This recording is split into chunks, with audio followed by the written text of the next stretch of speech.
What's that? We all have our own thing. On the moon?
Good morning. Welcome to Tuesday, March 3rd, Board of County Commissioners meeting.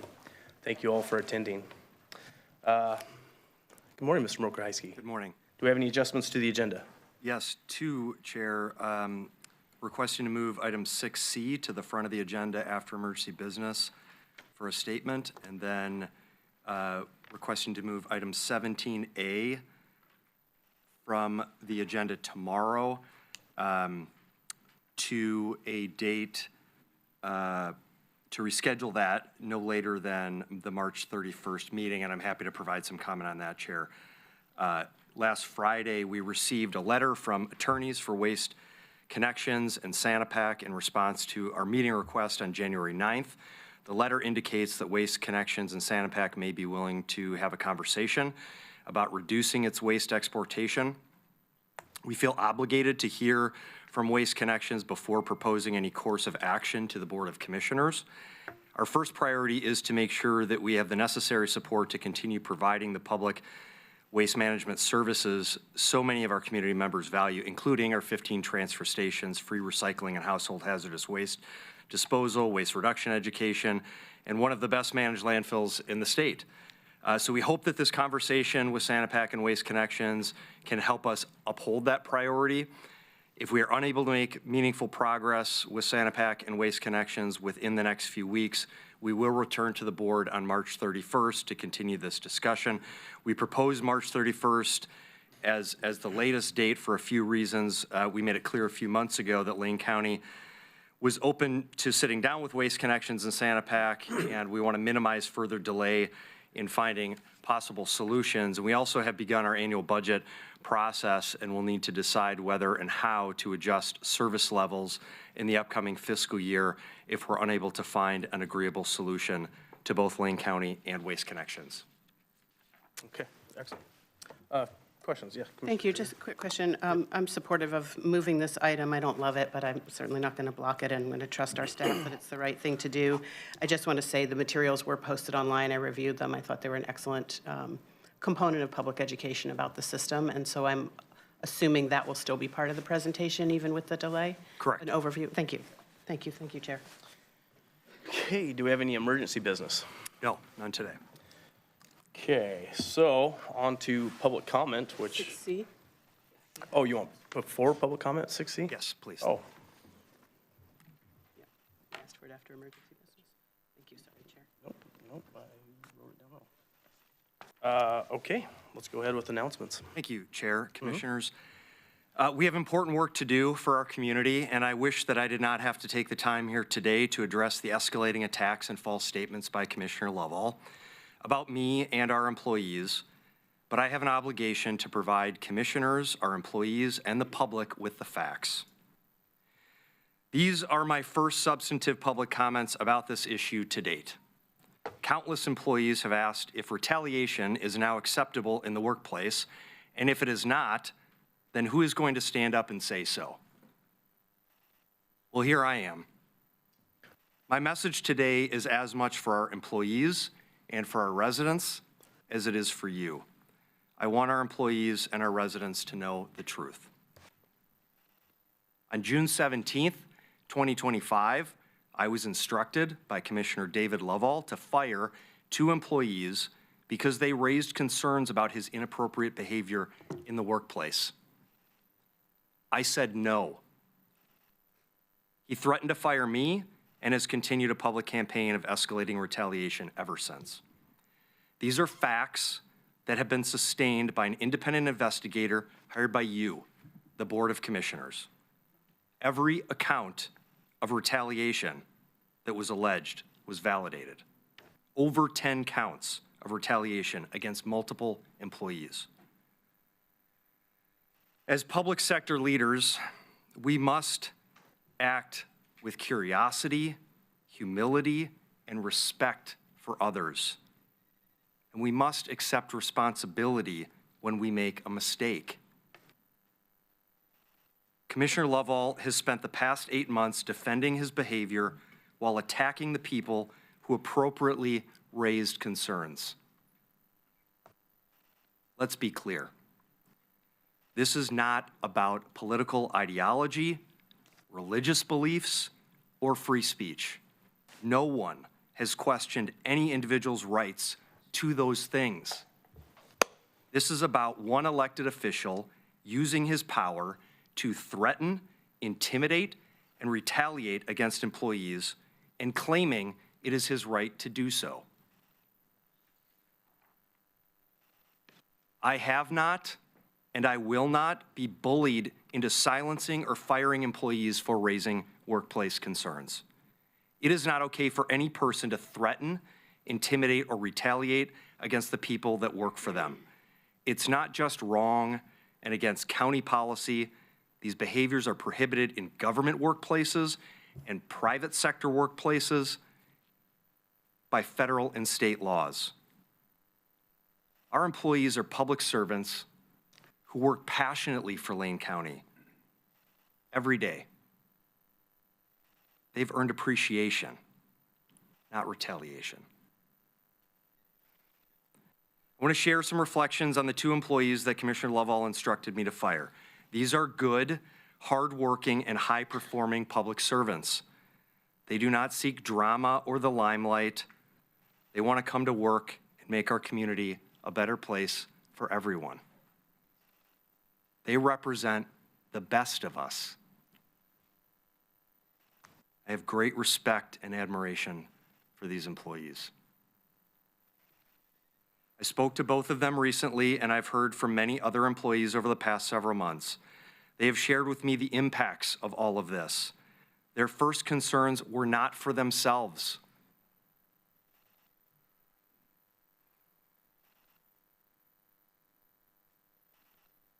But rather for the work they do and the people they serve. That service to others would be jeopardized because they spoke up. In fact, there were people who didn't speak up for just that reason. They feel vulnerable and they fear retaliation. Our employees have told me how hard it is to be in the news, to read the comments on social media, and to feel like things are being said about them simply because they did what they were supposed to do. Everyone involved attempted to resolve these issues in the most respectful ways possible, and our employees did exactly what our policies and trainings require that they do: to report conduct and seek to resolve the issues at the lowest level possible.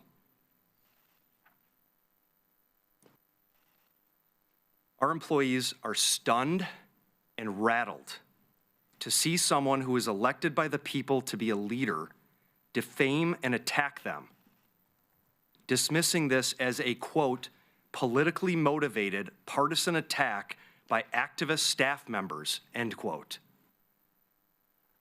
Commissioners, you know these employees. You know their names and you know their behaviors. They are not activists. They are humble public servants. In fact, Commissioners, I met with employee number 1 on Friday, and you're aware that this person has now come forward to identify themselves publicly. This person has spoken to each of you to share their experience with you and to correct several false statements that Commissioner Lovell made publicly 2 weeks ago. In addition to the false statements that have been called to your attention by employee number 1, there were numerous additional false statements made by Commissioner Lovell and his attorney that have been brought to my attention by multiple people. I have been asked to correct 3 of those false statements. First, Commissioner Lovell and his attorney falsely stated numerous times that as an elected official, workplace rules do not apply to Commissioner Lovell. This is a surprising assertion given that Lane Charter Section 26 Sub 2, enacted by Lane County voters, as well as Lane Manual Section 2.040.192 Sub D, enacted by the Board of Commissioners as a body, clearly states that elected officials are part of the unclassified service of the county and, quote, expected to comply with personnel policies and procedures that are designed to reduce liability for the county, end quote. These policies restrict, quote, workplace violence, harassment, discrimination, mobbing, and retaliation, end quote. Commissioner Lovell has been provided these policies on multiple occasions. Second, Commissioner Lovell falsely stated, as he has several times, that the board was not provided the final contract for the resource recovery facility before it was signed. In fact, commissioners were sent the final contract 9 days prior to its execution on September 25th, 2024. County Council, at my direction, sent all 5 commissioners the final contract requesting questions be submitted within the following week. No questions or comments were received, and the contract was executed on October 4th, 2024, pursuant to the direction given by the board to the administrator in Board Order 23-12-05-07. Commissioner Lovell was given 9 days to review the final contract and said nothing. Third, Commissioner Lovell falsely stated that he met with employee number 1 and Laura Pancoast on June 16th, 2025 to discuss state cuts.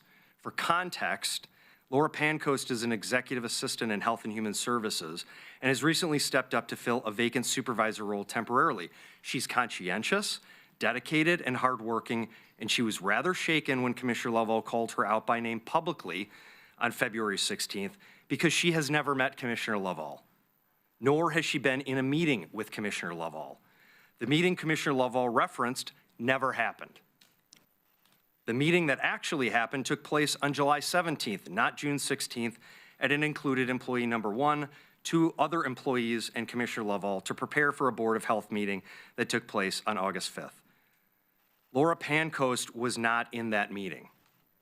I want to apologize to Ms. Pancoast and express my displeasure that she was publicly and inappropriately named by Commissioner Lovell. There are many other additional attacks and false statements that Commissioner Lovell continues to make, most recently suggesting that my and our team's work to address Sanapak waste exportation is to blame. On that issue, the fact remains that we discussed waste exportation issues with the board in 2023, 2024, and 2025, so the assertion that the board wasn't informed is yet another red herring. Frankly, it is difficult to track the shifting narrative, and I will leave it to others to address additional attacks and false statements if they desire. But please remember that retaliation is the issue at hand. There are no winners here, and I hate that I have been placed in this position. I've successfully worked in public service for over 25 years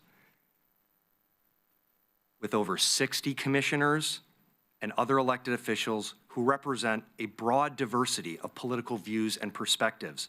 I remain apolitical in everything that I do to serve our community. I have no concerns for the political views or religious beliefs of any elected official I work with. But I do care deeply about how people behave in the workplace. Repeated behaviors are what create the culture of an organization. This is why we've worked so hard over the past decade to develop and reinforce our core behaviors in Lane County. Commissioners, we recognize employees here in Harris Hall on Tuesdays, right here. We bring them up to the table, not for what they believe, but for how they behave. So let me be clear on these 2 points. One, I have never witnessed this level of threats, intimidation, or retaliation from anyone that I have worked with or for in my entire career. 2, I will not allow, and no one that works for me will allow illegal workplace behaviors to be silenced. We should embrace spirited debate and healthy conflict. But public service requires a baseline standard of professionalism and respect. When a public leader retaliates against employees, we need to call that out as something we don't accept. If you choose to accept these behaviors, not only do you put taxpayer resources at risk, but the quality of your workforce and the quality of the service you provide to the public will decline exponentially. The question today is this: should an elected official be allowed to use his or her power to violate workplace laws by threatening, intimidating, and retaliating against employees? I say no.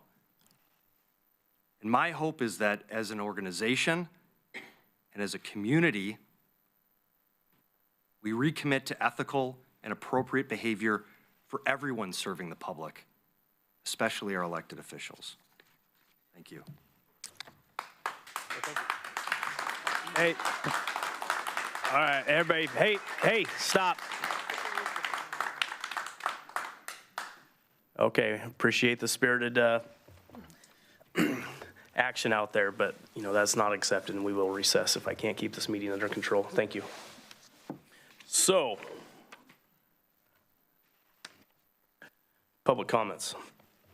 Speakers will be taken in the order in which they sign up and will be limited to 3 minutes per public comment. We do have a busy agenda today, and I would like everybody to get their full 3 minutes, as I know you guys have all prepared 3 minutes. So the faster we come up here and transition to speakers, the more we can get through. Anybody we don't get through can come back at 1:45 this afternoon and that is signed up and finish speaking. First up, we have Jeremy Shear. On deck is DJ Kelly. Jeremy Sheriff, Springfield, Oregon. I'm here to talk about two issues, the resolution for unity and the censure of David Lovell. This resolution is not leadership, it's optics. Everything in it exists in the Lane County APM, Chapter 3, Section 7. Harassment is prohibited, retaliation is prohibited, complaints must be investigated, we all know that. So we are voting on a restatement of what's already required. Because this isn't about policy, it's about posture. There are no definitions added, no enforcement mechanisms, no corrective action plan, no measurable standards, just broad language and moral signaling. If there is a specific problem, let's identify it. If there are policy gaps, fix them. If someone violated rules, address it directly. But don't pass an ambiguous, symbolic resolution that invites political interpretation while pretending it's administrative clarity. Good governance requires precision and accountability, not platitudes designed to protect the institution or pressure dissenting commissioners. If we're serious about unity, start with transparency and substance. This resolution offers neither. How about unity around your oath of office and your public duties and get back to the business of the people? Now on censure, speaking of retaliation, I want to address the apparent effort to censure Commissioner Lovell, an action not even listed on the agenda. The public has not seen the full investigative report. The board has not reviewed the full report in open session. Commissioner Lovell has not been given an open hearing before conclusions were circulated. Instead, we received a summarized condensation of findings released before rebuttal and reportedly containing factual errors. This is not due process, it's narrative control.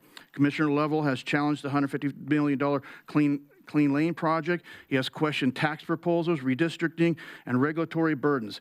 He has asked hard questions of unelected administrations. So we have to ask, is this about misconduct or is it about how he votes?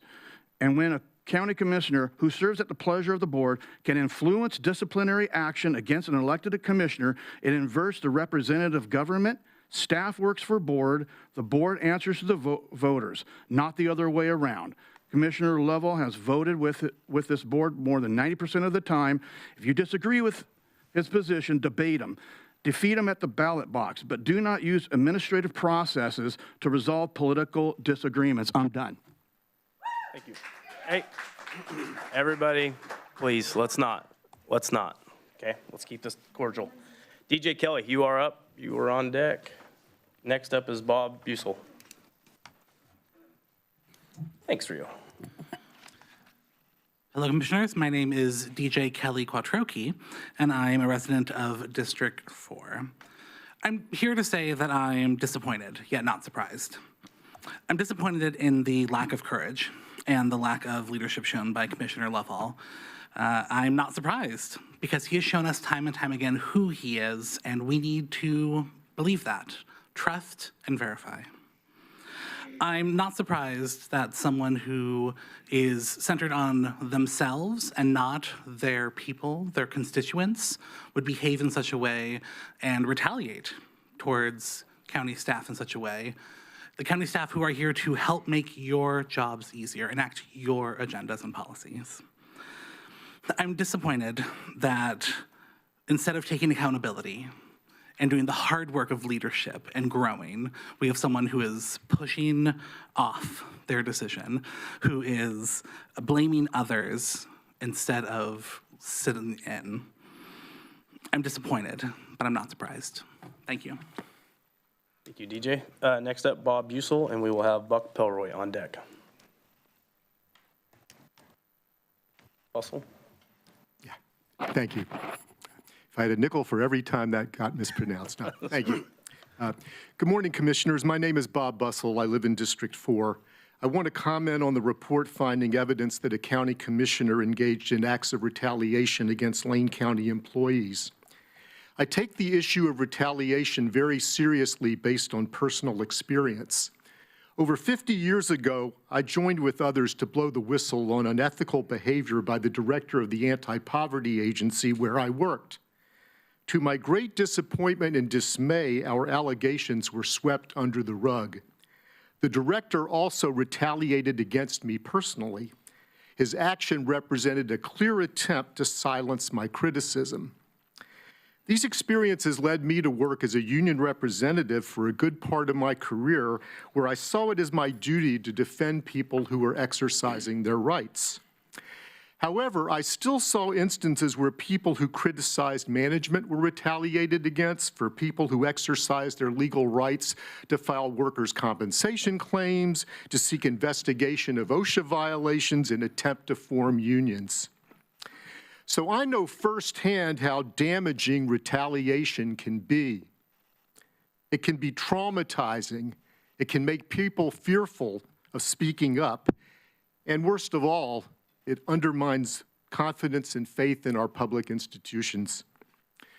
We entrust elected officials with considerable power and responsibility, and in return, we expect them to use it responsibly. To me, threats of retaliation represent a profoundly irresponsible use of this power and a violation of social trust.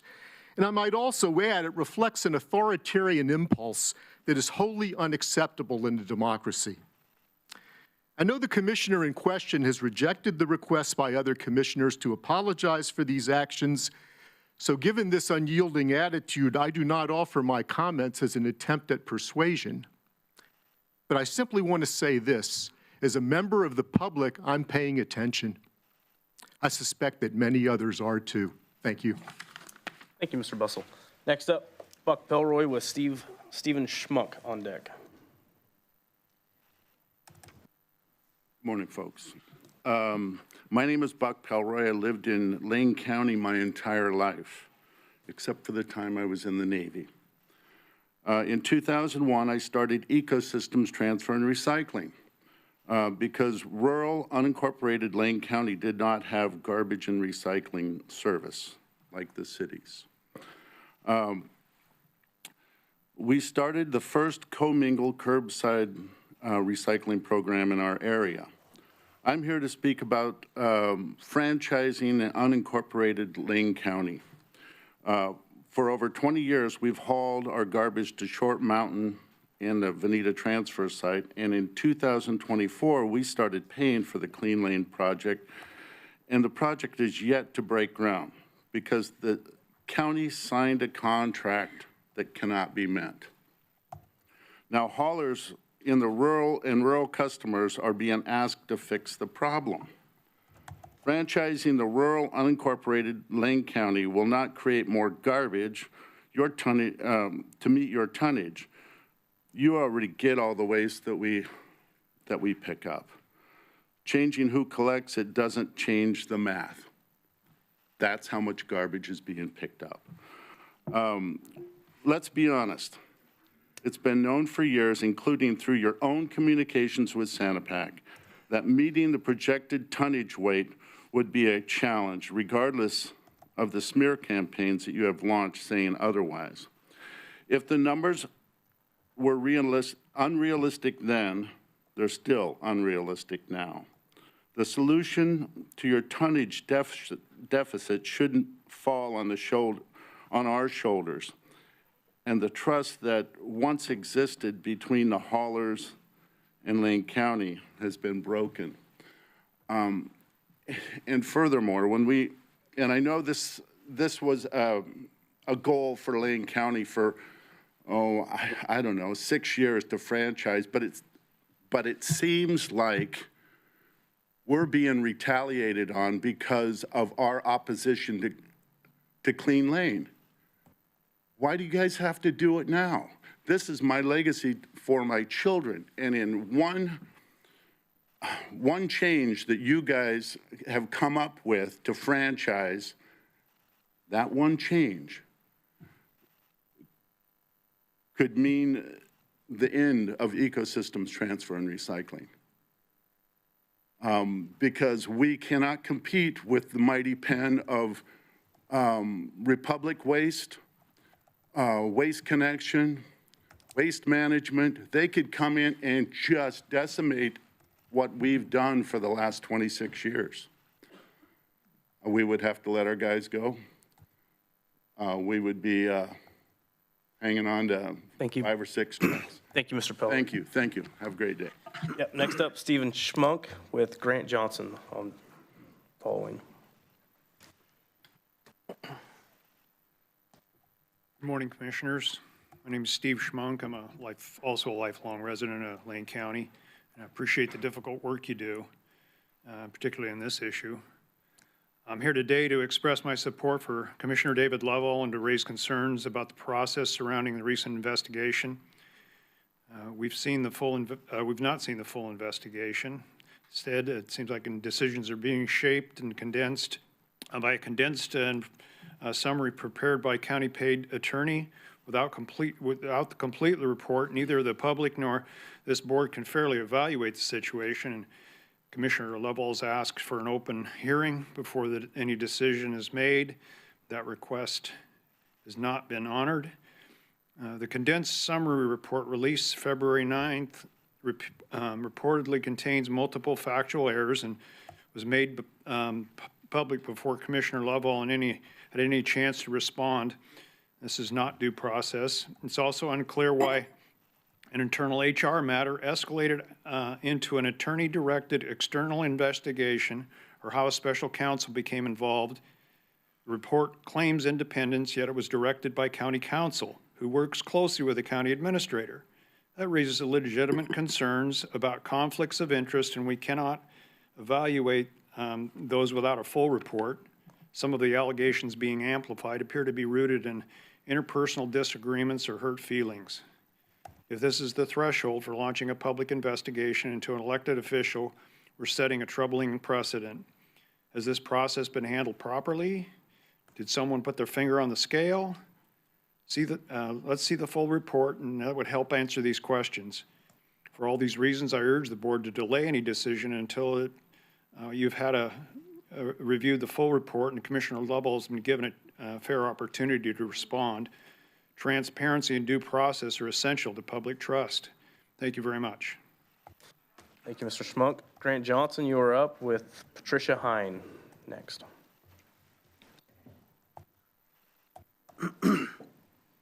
I'm Grant Johnson, lived in Lane County.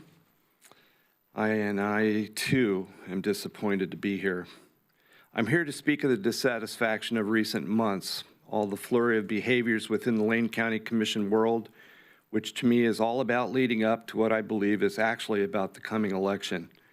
It appears that final conclusions have been grafted in stone, and yet, as I understand it, decisions have been made only from summary reports that have not been fully reported to the public. Also, as I understand it, confidential HR information was leaked, and speaking from my human resource manager education and experience, not only is this a foul, but it's also an illegal action. It also appears to me that ethics and morals have been violated. In my short 3 minutes, I have to summarize what the public has been reading, which focuses purely on the behavior of one person, and yet the actions of other key players have been clouded. Not only have meetings taken place excluding Commissioner Lovell, the personal attacks are clearly in the realm of religious discrimination and has been used to report wrongdoing. In today's society, we hear in ad nauseum diversity, equity, and inclusion, and clearly this applies only to those you agree with. In today's society, we see an acceptance of Christian and Jewish ridicule. Given my 1/2+ Jewish bloodline and my faith as a Christian, I constantly witness the hypocrisy of DEI, and I see it reaching in our common everyday expressions that seemingly are triggers and now are even reportable offenses. Would it have been the same if other religions had given their greeting of peace upon you? I'm having real difficulty as a citizen, as a voter, as an adult who knows for certain that younger people are watching the behaviors of elected public servants. It's shameful. And the last time I spoke before you, I made it clear that the behaviors that you have been exhibiting are nothing to be proud of. And for the sake of our peace of the republic, not the democracy, but the republic that we're attempting to hold on to, you should be an example for young people to emulate. Thank you, Mr. Johnson. Patricia Hine with Deborah McGee next. Good morning, County Commissioners, Administrator Mokrahysky. I'm grateful to have Commissioner Buck represent me on this body. Thank you for the opportunity to make a public comment today. Thank you, Administrator Mulker-Heiske, for your statement. You've given Lane County residents a lot to think about. My name is Patty Hine. I've lived in the county for over 30 years. I'm a volunteer with 350 Eugene, a grassroots climate justice organization, and I'm here to speak in support of the county staff's recommendation to bring Sanapac, a subsidiary of Waste Connections, Inc., to the table to negotiate return of waste hauled from Springfield to the Short Mountain landfill. Sanapac's present practice of hauling trash over 300 miles to and from a landfill owned by Waste Connections, Inc. in Medford unnecessarily emits approximately 280 pounds of CO2 per vehicle per trip, planet-warming gas. Just 7 trips blast well over a ton of CO2 into Oregon's airshed, and over time, you can see how this increases our contribution to the climate problem. Why are they hauling waste to Medford? One reason is to save paying the service benefit fee, which funds important Lane County waste management programs like handling recycling, handling hazardous waste, and providing waste reduction education resources and the rural transfer stations. This was a fee passed in 1999, and all local haulers pay it, even when they take their waste elsewhere. Lane County government very competently runs one of the few remaining publicly owned landfills in the state, promoting waste reduction projects and keeping customer rates low. It's a big job with a Short Mountain landfill, 15 transfer stations, climate-saving methane capture, hazardous waste roundups, and the latest recycling initiatives. It should be noted that Waste Connections, Inc. is a nearly $10 billion corporation traded on Wall Street and based in Texas. It's part of a sprawling operation looking to buy up small waste operations to deliver profits to their shareholders, which usually starves service to local customers. We all know this drill. I support innovative local management of these critical services and have faith in our local leaders to make the best decisions for keeping our county leading Oregon in waste reduction, because that's what the Lane County voters want. Thank you. Thank you, Ms. Hine. Next up, we have Deborah McGee with Elliott Harwell. Good morning. My name is Deborah McGee. My representative on the board is Commissioner Buck. I greatly appreciate her work and leadership. I've lived in Lane County for 45 years. I've lived rurally for the last 40 years, and I am my own waste hauler. I fill my pickup with waste, all the recycling I have, cover it with a tarp, and then head to Glenwood facility 3 times a year for the last 40 years. There I find friendly, happy people who help me put things in the right places, and I'm always pleased and surprised at the reasonable fee that I pay to dump my waste. I've also been able to deal with my hazardous waste in a responsible way, which is an important way to protect our community. Lane County Waste Management works really well. And as a committed climate activist and environmentalist, I'm also incredibly grateful for the forward-thinking Short Mountain Methane Capture Project that recovers planet-heating methane. I am horrified at the climate damage emissions of carbon dioxide being spewed by Sanapac hauling Springfield waste to Medford in order to avoid a fee, the system benefits fee, that enables all of the good services that I love about Lane County's waste management program. This is not the behavior of a good neighbor. This is someone only interested in profits for shareholders. The landfill in Medford, owned by Waste Connections, Sanapac's out-of-state, Wall Street-traded billion-dollar parent company. As the body that is responsible for the health and safety of the county's citizens, all of us, I believe you must make the choice that helps Lane County meet its goals of climate action and to reduce pollution and waste. The people who own Sanapac don't breathe the air here or live in our community. Their profits enrich their CEOs and shareholders. Locally owned companies circulate their resources within our community and care about waste reduction because they live here. I strongly support staff's recommendations to negotiate with Sanapac to participate fully in and fund Lane County's waste management programs. Thank you for doing the right thing. I personally had an interaction with Commissioner Lovell that was sexist and inappropriate, and I'm just a member of the public, so I'm really sorry for the employees that are suffering. Thank you. Thank you, Ms. McGee. Next up is Elliot Harwell with Tom Peck on deck.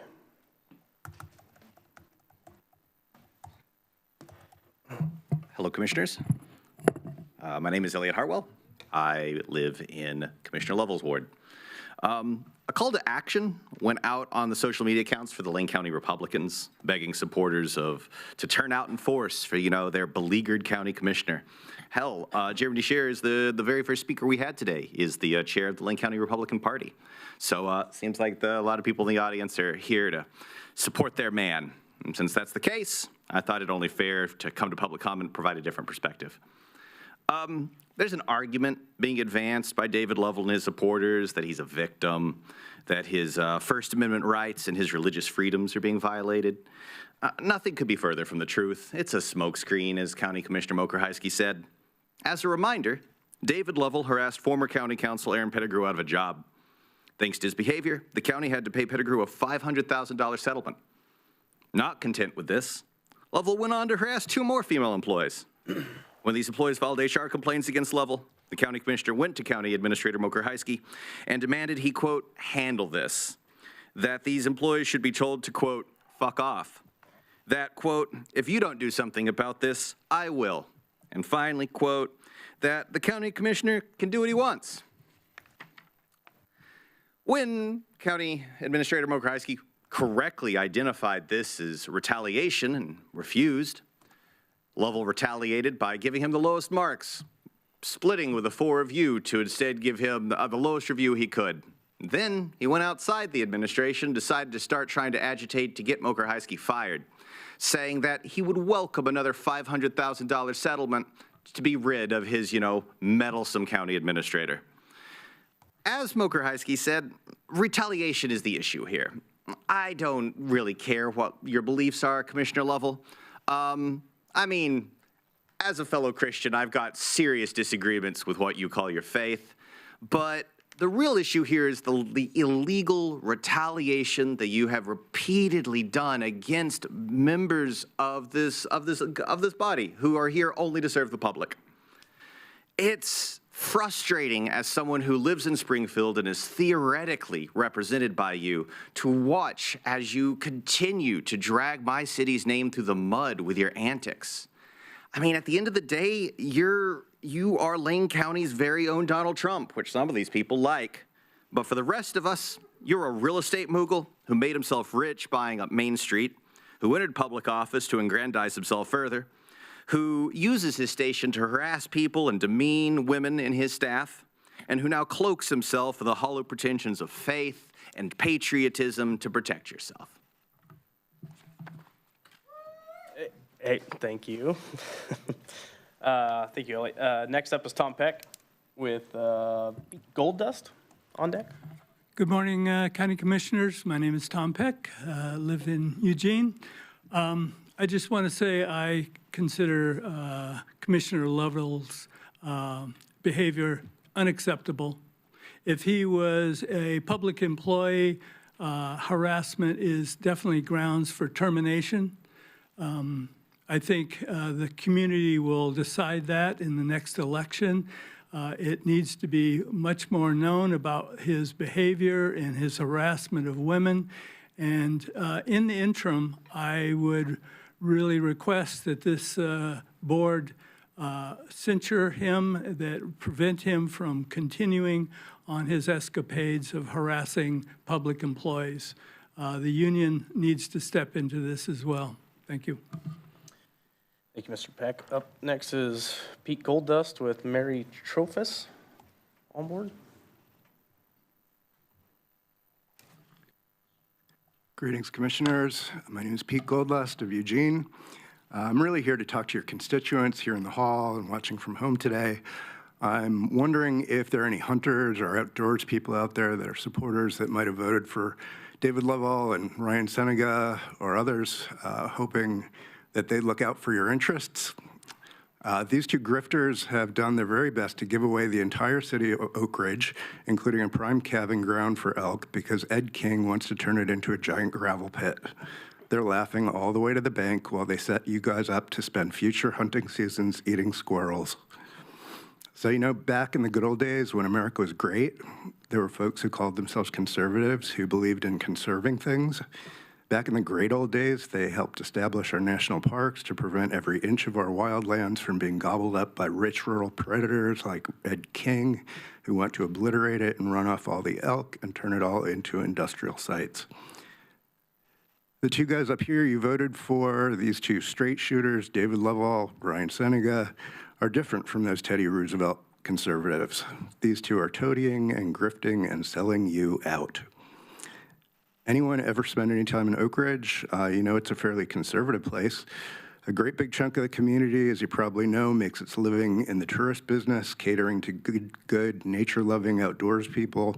And almost every single solitary person in Oak Ridge, from the mayor on down, wants desperately to maintain their wildlands, to sustain the tourism industry that they all depend on, and not turn the entire town into Oregon's proudest toxic gravel pit under an unbreathable cloud of granite dust. Well, hunters and outdoors people, kiss it all goodbye thanks to your boys up here. The two of these fine so-called conservatives have somehow been convinced by Ed King that it would be better if he could turn those restaurants and hotels and campgrounds into gravel. How did Ed King convince the two of them? It must have been his charm. Hunters, these two are not the conservatives from the great old days, and they're not looking out for you, but they'll continue to tell you you should totally vote for them so they can unconserve all the elk and all the jobs. Maybe if we keep them around long enough, they can get rid of the fishing too. Thank you. Thank you, Mr. Goldust. Next up is Mary Trophies. Mary? And then we have Dave Highland on deck. Thank you, Commissioners, for hearing us speak today. My name is Mary Trefas, and I'm from Veneta, Oregon. I've lived in Lane County since 2006 and call this my home. I stand here today appalled by the behavior of one of Lane County's elected officials, and I never thought that I would say that. David Lovell has gone out of his way to bully and strong-arm county employees and leadership alike. He has shown no regard for the shared values of those who live, work, play, and call Lane County home. Our values include respect, kindness, professionalism, and humility. Instead, David Lovell has disrespected and belittled valuable community partners. He's humiliated, terrorized, and threatened county employees. He's gone out of his way to try and smear the name of our county administrator that simply sought to protect employees from David Lovell's abusive behavior, and to hold him accountable to the basic guidelines any county employee or representative is required to follow. David Lovell has refused to take accountability for any of his behaviors and instead sees himself as above the employees and constituents he swore to serve and represent. And I quote, he said, "Tell the employees to fuck off. Commissioners can do whatever they want, and there's nothing anyone can do about it." He sees lifelong county employees and public servants as disposable, saying, quote, "I'm going to do everything I can to get rid of these people," in reference to employees who filed complaint against Lovell's vile behavior. I urge this board to stand with Lane County and its employees and our constituents to show and live our shared values of respect, kindness, honesty, and accountability. At the very least, these employees deserve an apology from David Lovell. Trust has been broken between Commissioner Lovell and employees as well as constituents. Repair is paramount to moving forward in trust and respect, and at the very least, an apology would allow this issue to drop so that commissioners can return to the very real work that is being put off to deal with this unprofessional behavior. Finally, to David, I would like to quote the Bible. "Do not let any unwholesome talk come out of your mouth, but only what is helpful for lifting others up, according to their needs." That's Ephesians 4:29. "And also do nothing out of selfish ambition or vain conceit. Rather, in humility, value others above yourself." That is Philippians 2:3. "Humble yourself and acknowledge the pain that you have caused others, and in your pride, humble yourself and acknowledge the pain you have caused others in your pride and search for power." Apologize, please, and let's just move on. Thank you for your public comment. Next up is Dave Highland with John Large on deck. Good morning. My name is Dave Highland. I've lived here in Lane County my entire life. It saddens me to see what's going on here. It saddens me to look back over the past year and watch what's gone on in this board and some of the poor decisions that's been made that's going to strap our Lane County residents for many, many years, regardless of what happens. And I'm talking about the Short Mountain situation. Pretty poor decisions, I feel like. I've known David my entire life, or his entire life. I found it to be honorable, honest, straightforward, quick to help other people in and out of our country, in fact. And I never have did any business with him, but I admire what he's did down in Springfield. I don't think all those projects have made him rich. I think some of those projects have stretched him further than he ever thought he'd be stretched in his life. And I lived in Springfield my whole life, and Springfield was going down the tubes as far as economy and how it looked, and when you drive through there. And with his efforts and many other people's efforts, they've helped turn that around. And it's got a long ways to go, but I admire what he's did with that. You know, I'm surprised that we have brought this to the public before we did our investigation and really had a behind-the-scenes look at the facts. You know, I hear all these facts given out here today, but I don't think we've got to hear both sides. I think we're way ahead of where we should be with this thing, and it probably shouldn't be before the public today being spoken about before there's more true investigation going on in this thing. Like I say, I've lived here my entire life. You know, you guys are probably taking up about $1 million a year, just the 5 of you, or more than that with what goes on behind the scenes of what it costs. And I'd like to see us get back to some of the basics of what it takes to run a county and an area. You know, I live in Springfield. I'm tired of driving on that bumpy road from McKenzie River to 42nd Street. All they do is keep patching it. That's something simple. Let's fix that road. I'd like to get it fixed. Down the bike path there on 42nd Street, there's all kinds of lighting down through there. They stole all the lights out of it or all the wire out of it. I think it was back in 2000, 2005, 2010, something like that. Those poles have been sitting there without any lighting on top of them. You guys need to do something like that. I mean, the other meetings I was here, we were trying to decide whose bathrooms they're going to use in this area. And so I'd just like to see you guys get back to hard, common sense business. Mr. Highland, your time is up. I appreciate it. Mr. Large, you're up. And then we have Larry Walters.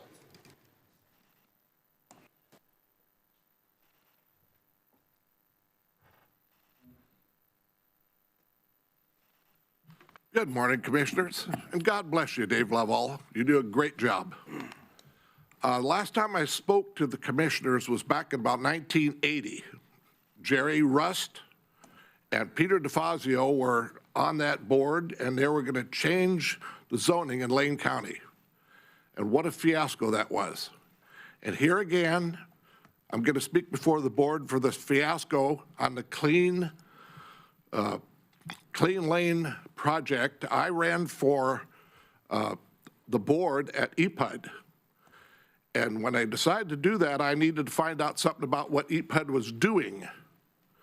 And EPUD had bought that plant out there at Short Mountain Landfill from eWeb. And they had made payments on it, so I dug into it and looked at their audit, not the budget.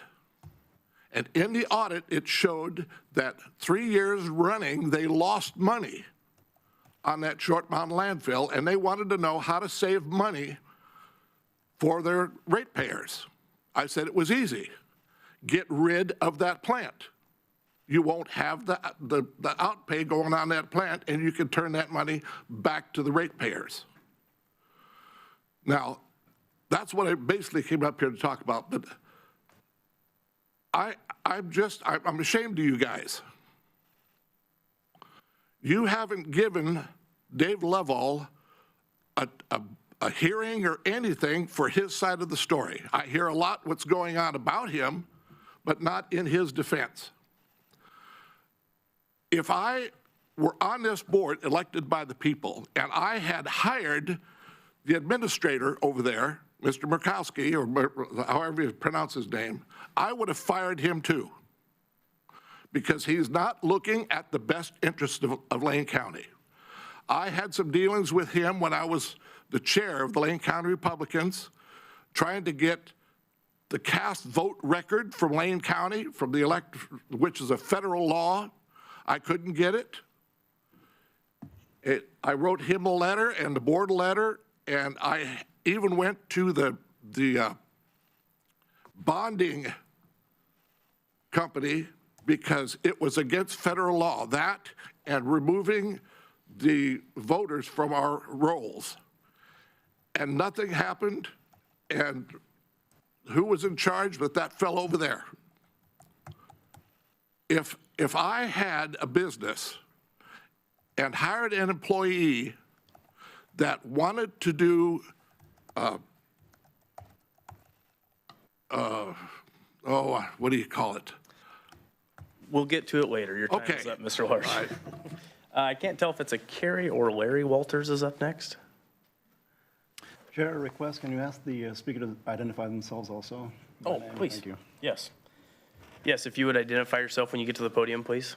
Yes. My name is Kerry Walters. Thanks for letting us have a voice. I appreciate it. You know, I've only known David for about 6 or 7 years. My best friend introduced me to him at a little cafe in Springfield. I think it was called Trudy's. And I've been keeping a close eye on you, David. And, you know, you have been doing an awesome, awesome job. Thank you for what you're doing. I appreciate it. I can't believe we're even here standing. I'm glad we have somebody that stands up for what they believe. My goodness. You know, I know David's a good person. I know he doesn't want to hurt anybody, but at least he can tell the truth with what's going on. We need more people like David. You know, I believe that Jesus loves us all. No matter what we do, he loves us. I'm a sinner, but Jesus still loves me, and I am so proud that I know Jesus. And, you know, I know that David loves Jesus too. And so I thank you, David. Thank you for standing up. And I just appreciate it, and thank you for hearing me. Thank you. Next up is Chris Wagner with Ken Jones on deck.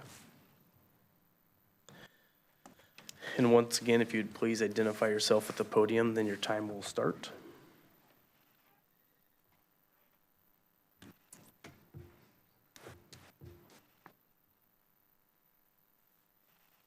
Good morning, Chris Wagner, Cottage Grove.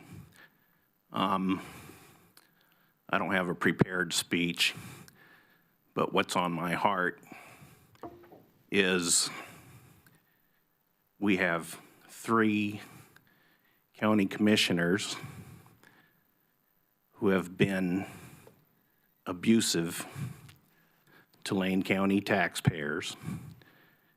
I mean, who gives themselves a 30% pay raise when everybody else maybe gets a COLA? But the taxpayer had no say-so in that. And the taxpayers asked for a chance to vote on this IMRF, or whatever they call it this week. And they were refused. The 3 refused to give them, the public, the Lane County taxpayer, an opportunity to vote on this. Meanwhile, Mr. Lovell has been doing the best he could to bring the folly of this boondoggle to light in trying to protect the Lane County taxpayer. Well, now this project has gone sideways. The Lane County taxpayers are on the hook for millions of dollars regardless of how this turns out. And the three are attacking Mr. Lovell to defer the scrutiny that should be coming on them for this disaster. I think it's pathetic. So the real people that should be getting disciplined here are the three that have screwed the Lane County taxpayer on this whole deal. Mr. Lovell's transgressions pale compared to what these three have been doing to us and have done to us. And before I go further and say something I shouldn't, I'm going to quit. Thank you. Thank you. Next up, we have Ken Jones with Chloe Longworth on deck. Good morning, Commissioners. My name is Ken Jones, and I live in District 3. First, let me say it is hard for me to focus on local issues like we're talking about today, given the corruption and lawlessness that we're all having to live with at the federal level. I appreciate that you are all also dealing with that, but also dealing with the everyday issues of the county. And some of them are very small, but you're doing it. All of you are doing it. So I want to say I appreciate that you're able to do it in this climate. So speaking of climate, I'm here to comment on the fact that Sanapac and EcoSort, and thus their big parent, Waste Connections in Texas, are for quite some time not deserving of having the support of this county because they are acting like corporate profiteers, definitely not community partners. I am surprised how long Springfield has allowed them to take advantage of their residents, but I am also unclear as to why the county does not more aggressively go after the system benefit fee they collect and are keeping rather than passing it to the county as they should be doing. Waste Connections, I am sure, likes having the money for extra profit. And it does not take too much research to see that they contribute a lot to their PAC that goes to trying to elect local county and city officials that will help them get policies and actions that they want. So Sanapac and EcoSort are undermining recycling and composting, and on top of that, they go up and down I-5 to take everything 170 miles away to their own landfill rather than having it go to our local landfill. Imagine the air pollution those big trucks are putting into the atmosphere every day just so they can make it difficult for the county to have the money to build its own state-of-the-art clean lane recovery center at Short Mountain. I even heard that someone followed their trucks to their landfill and believes they are dumping everything into their landfill. As I understand it, Commissioners Lovell and Senega, you are both fine with what they are doing. I guess that means neither of you support the county climate action plan, which to my mind makes neither of you particularly good community partners either. It is going to be almost impossible for the county to meet the climate goals without better handling of our garbage. You know, I really think all these extra emissions that come from Sanapac trucks should be calculated and charged against Springfield's climate action plan. I have not quite figured out why we don't convince Springfield to open up their residents to have the freedom to pick who handles their trash and recycling, as happens in Eugene. Springfield residents are paying the price and higher fees. To support better community partnership, I am part of a growing group of people in Eugene on a campaign to get our neighbors to switch from Sanapac Thank you, Mr. Jones. to Apex. Your time is up. I appreciate it. Next up is Chloe Longworth with David Eigel on deck.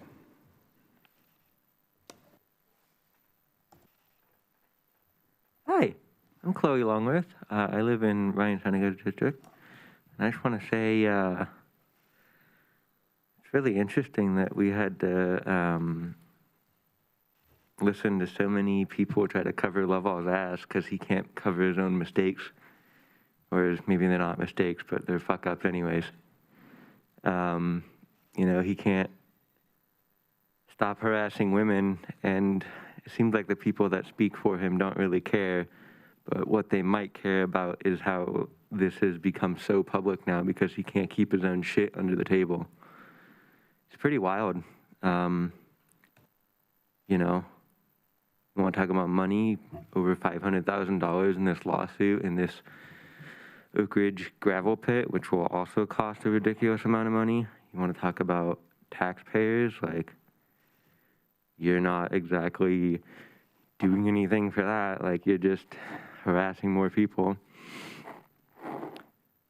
So yeah, it's pretty wild that you even had to be attacking the county administrator who really is just trying to stay out of it. Like, that's pretty messed up.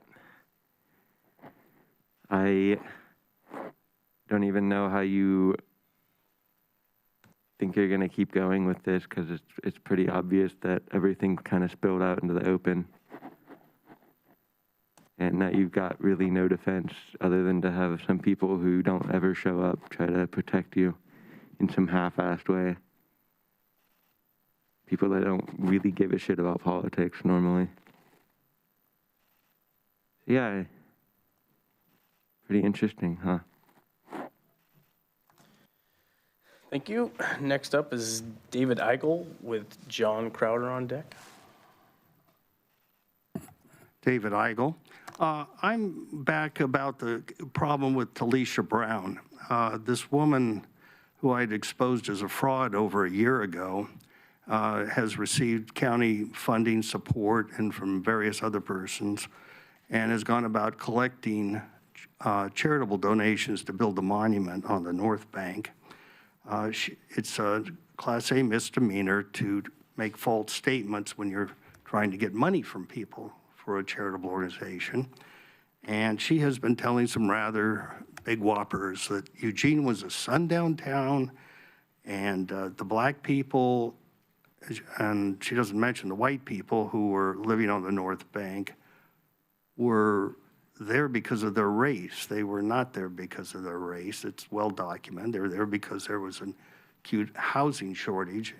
People who lived there had been given temporary permission to live on county land so that they could have a place to live until the housing crisis that was caused by the 15 years of non-housing construction, the Great Depression, combined with the World War II, in which so little construction was done.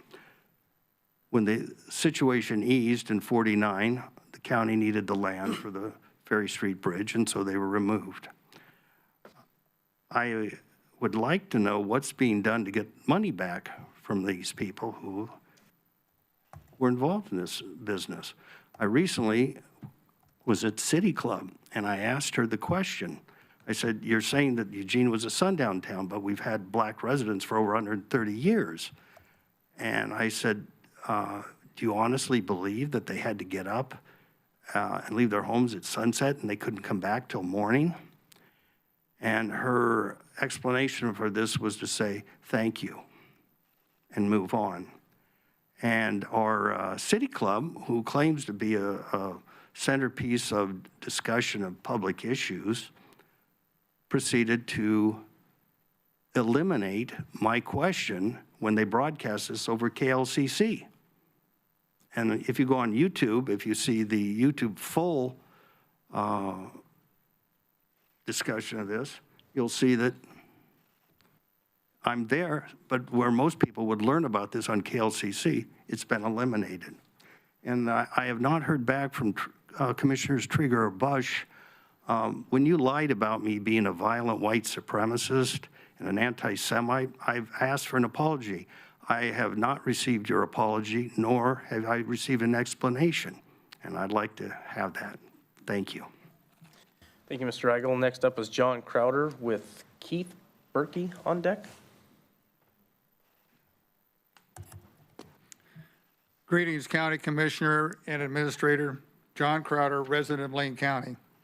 I am here as a very concerned citizen by this witch hunt targeting Commissioner Lowell due to accusations made by county employees. The First Amendment of the United States Constitution guarantees freedom concerning religion, expression, and speech. The First Amendment also protects the expression of faith to all Americans. I understand one of the complaints directed to Commissioner Lovell is using expressions like blessings and kingdom work. Commissioner Lovell has the right to use those expressions. I, for one, for years have signed all of my correspondence with blessings. Webster's dictionary defines blessings as approval and encouragement. When signing correspondence, I am sure Commissioner Lovell was merely encouraging these employees, and furthermore, the U.S. Constitution guarantees him the right to express himself that way. If somebody, or in this case, an employee, has an objection, that should be handled by the HR, not the counties. David Lovell took the Lane County oath of office, pledging to support the U.S. Constitution and Oregon Constitution, along with the local laws, to faithfully and impartially discharge their duties, to manage public funds efficiently without fear, favor, or hope of reward. For the last 38 months, Commissioner Lovell has and continues to fulfill those obligations he pledged to. As a commissioner, David Lovell has been dutiful, prioritizing public safety, emergency services, and is dedicated and faithful to protecting the livelihood of all the citizens of Lane County. Commissioner Lovell is one to ask questions, challenging, probing, to get to bottom issues. 2026 is a re-election year for Commissioner Lovell.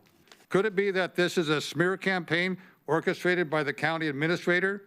It is time to stop these theatrics and get on with the important business at hand, solving a projected $5 million proposed budget shortfall, adopting a budget in the next 4 months, attracting new businesses to Lane County, nullifying the $150 million contract for the Clean Lane Resource Recovery Center that we do not need or want, revitalizing the forest industry and existing businesses, and hiring a county administrator. It is time for everybody to come together, get to work, focus on making Lane County great again. Thank you. And I also want to say it is inappropriate for the county administrator to take 10 minutes rather than 3 minutes without Dave Lovell having the opportunity to rebuttal. It was not appropriate in this arena. Thank you, Mr. Crowder. Next up is Keith Berkey with Darlene Raish.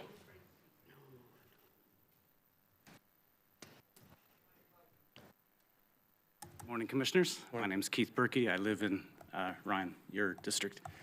Appreciate the opportunity to speak to you guys.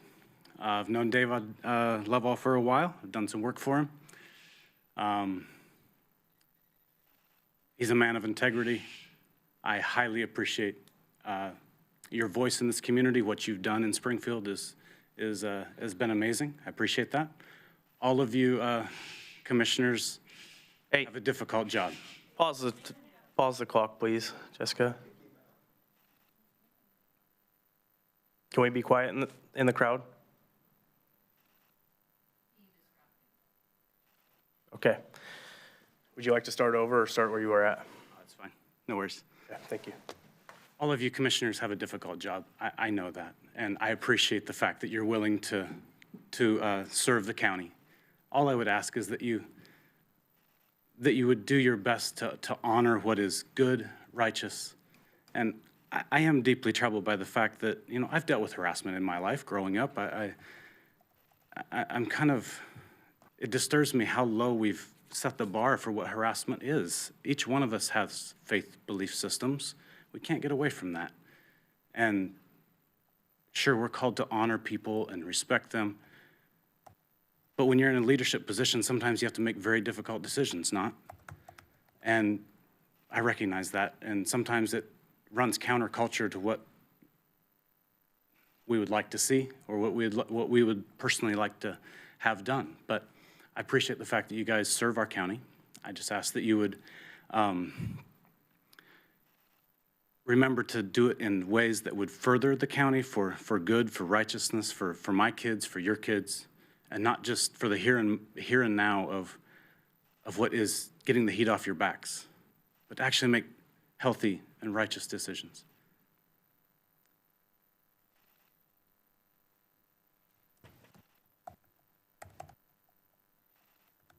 David, thank you for what you do at this county. I ask that you continue to press forward, continue to walk in righteousness, in integrity, in serving people. I know you're a man of humility, and when you make mistakes, you will own them. I know that about you, and I appreciate what you all do here. Thank you. Thank you, Mr. Bursky. Sorry about the disruption. Next up is Darlene Raish with Layla Trope following.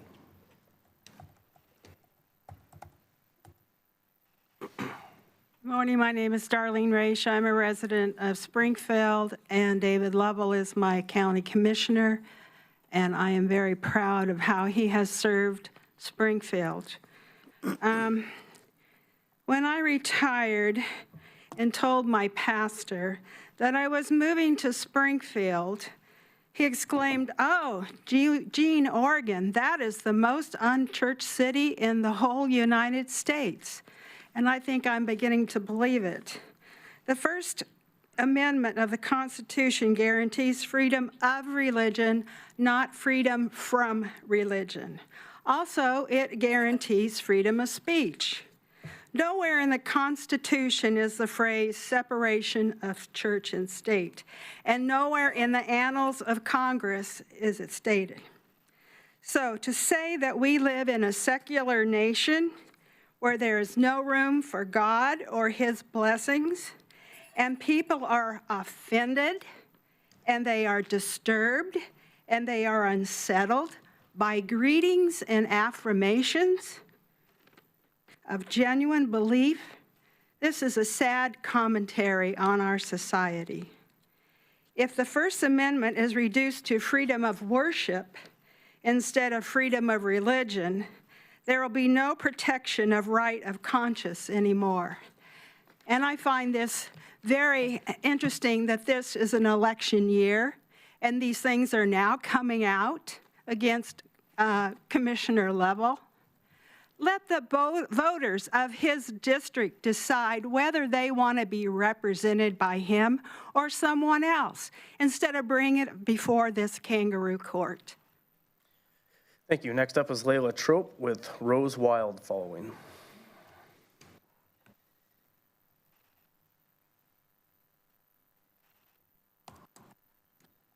Okay, so I always bring paper and a pen, and I address nothing. I intended to say. I think you guys know me for making an idiot of myself when I make comments, because they come from my heart. They don't come from my notes, which is not good. But I think that this has been a tribunal. I think this whole effort has been a tribunal. And this gentleman sitting over here, who makes a pretty darn good wage, I'm guessing, tends to be the guy who's in charge of the tribunal. Now, if Commissioner Traeger and Commissioner Buck want to feed him the information to further the tribunal, I think that it's time that we had a meeting, I don't care where, if we have to stand out in the weather, and discuss these issues in specific. We don't know the issues. We don't know, county employee number one. We don't know who these people are who are complaining, and I will tell you this. I'm in downtown Eugene this morning for a function, which is in this building, where I feel safe. And I do not feel safe in Eugene. Eugene is not a safe place. And generally, I have been in this room where this is not a safe place, because we've got people that are getting tax money, they're NGOs, they're 501c3s, they have a lot of time to do paperwork and research and complain, and they show up everywhere. Those of us that have family members at home that are ill, have full-time jobs, are fully retired, and really are sick of having to continue to fight until the day they die, don't want to keep showing up for tribunals. This needs to be transparent. This needs to be discussed, and I say the timing before the election is what this is all about. I've been coming to city council and county commissioner meetings for a long time, and I've seen the people that are righteous and reasonable and are trying to do the right thing get pushed out. I'm not blind, and I also read and understand more than what was fed to the Outlook and to Willamette Week or the Eugene Weekly, because they are papers that have an opinion, and yet their opinion has made tremendous sway in this community, and David Lovell's opinion is punished. Now I ask you, which opinions are fair? Do only some people have good opinions? Do only some people have good beliefs? Because I'll tell you right now, I am afraid to come downtown because there are people that believe that their opinions to riot and protest are more important than safety and peace. And I believe this man You, would Ms. push Trope. for the safety and peace of downtown Your time Eugene. is up, Ms. Trope. Like Thank he you. does for Springfield. Next up is Rose Wild, followed by Jen Tipton.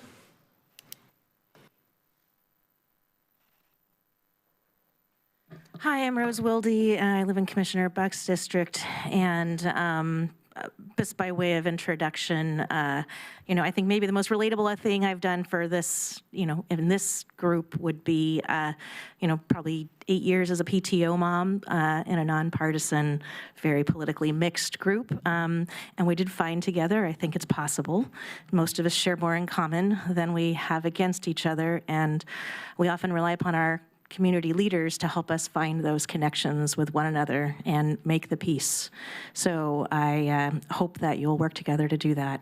I also wanted to say I was worried about how to dress today because I had a physical activity after this, which I've now missed, and I didn't have time to change. But it's kind of ironic since one of the concerns raised about our commissioner had to do with his comment about a female employee's attire. And I also reflected on how this weekend is International Women's Day, celebrated on Sunday just outside here at 3 o'clock. Yet here we are in 2026, and I'm still worried about my clothes. As a white woman who dares to claim I sometimes show up for racial justice, albeit not all the time and not always perfectly, my mistakes are very visible and often quite embarrassing. It's humbling. Yet I've learned that it's not that I make mistakes, but rather how I respond to them when called out that really matters to the folks who bring them up. So if my impact did not match my intent, the accountability process helps me to understand how and why I did that harm to my community friends or loved ones, and what I might be able to do to change my behavior and maybe make amends. So my remarks are not really directed at Commissioner Lovell, but rather to the people of Lane County about how we should expect those that we choose or receive as leaders to handle these things, because we're all going to make those mistakes, and you get to make them very, very publicly. And so it's especially important when we're in the political spotlight to be humble. And accountability is terrifying in a society that relies on punishment, shame, and blame. Lane County actually funds a restorative justice program because you recognize that punishment often does not change behavior or repair the harm. And I've witnessed the relief that people experience when they are treated with dignity and respect instead of blame and shame, and that they offer their sincere apologies and take steps to try to change the conditions that led them to make those mistakes in the first place. So I just want to say in conclusion, thank you to Mr. Mokrzycki for standing up for your staff. I once was on the budget committee. We were in pretty bad shape as a county, and through the efforts of yourself and many others and the sacrifices, a strike, real hard times, we were in a much better shape. So, that's a pretty conservative praise for Mr. Mokrzycki, and I hope we recognize that. Thank you. Thank you, Ms. Wilde. Next up is Jen Tipton with Tim Morris following.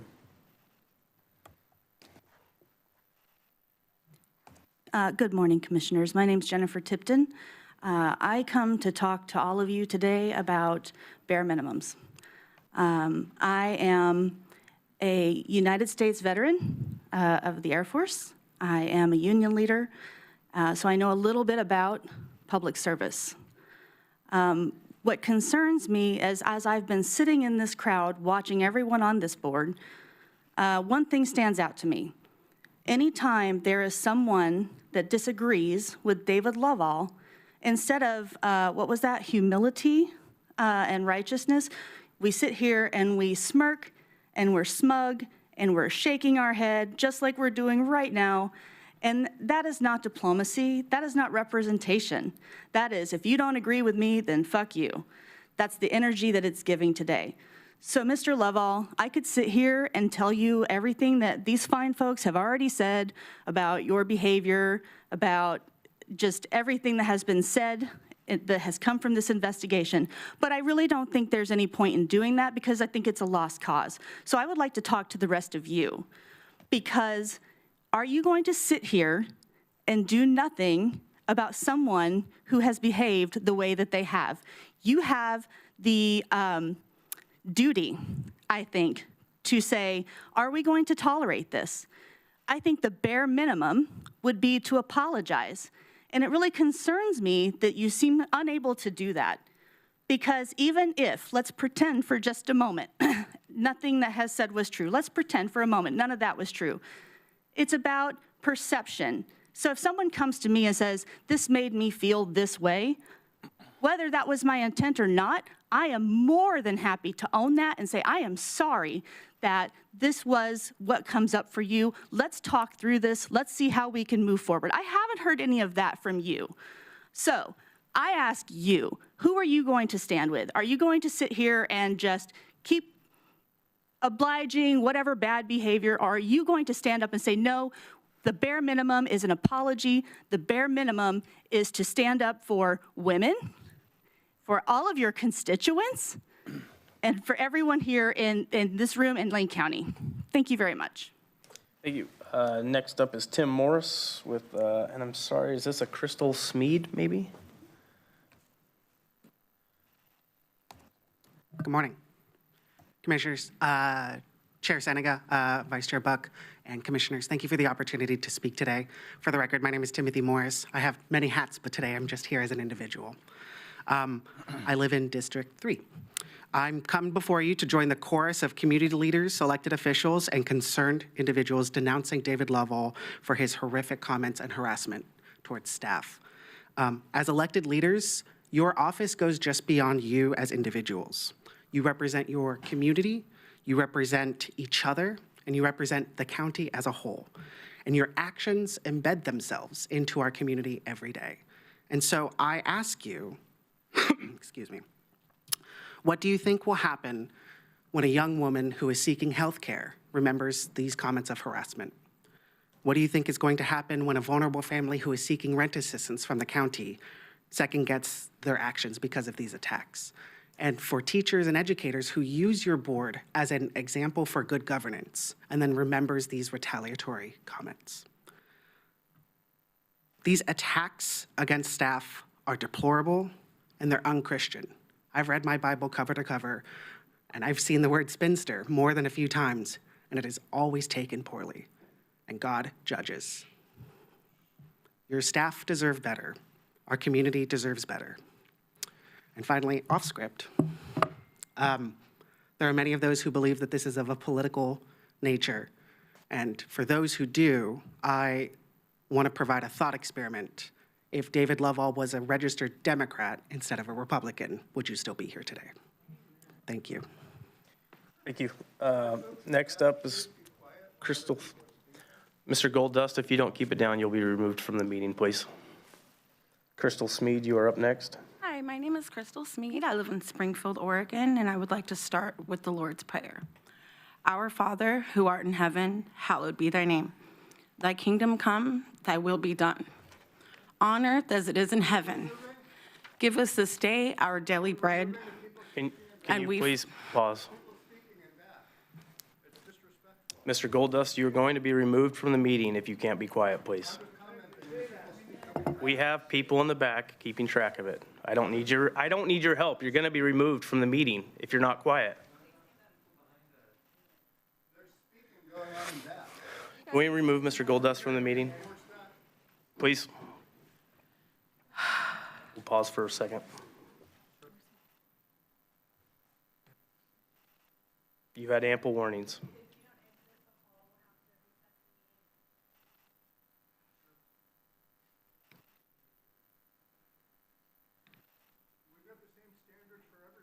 Yes, we do. Are you going to leave or should we recess the meeting?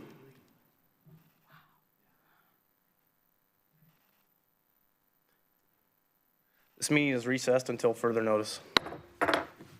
Wow.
March 3rd, Lane County Board of Commissioners meetings. We are in public comment, and I believe it is Crystal Smead. You are up.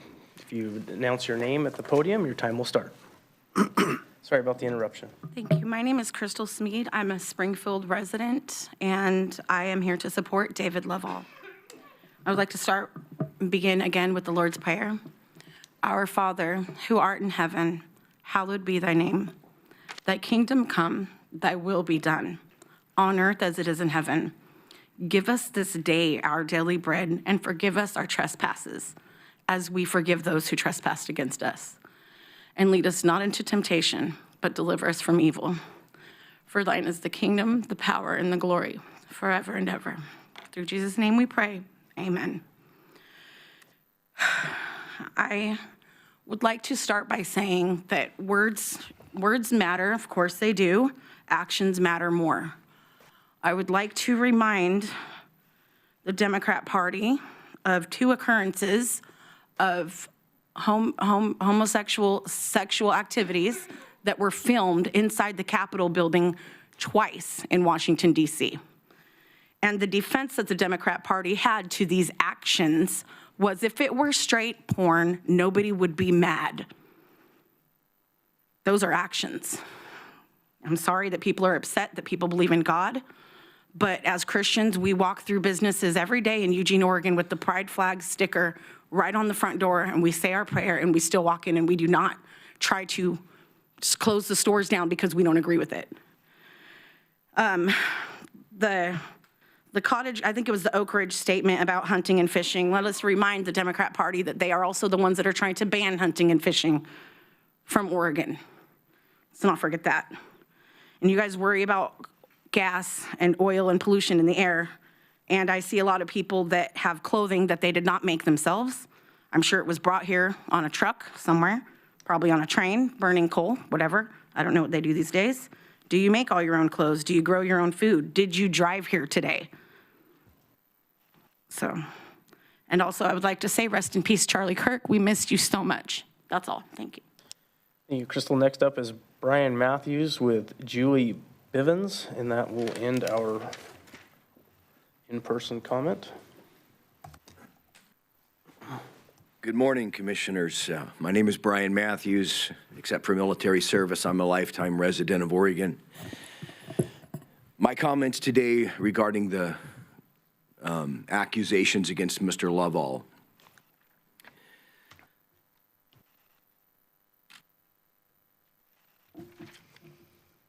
You know, there's a lot of division in our land in many ways.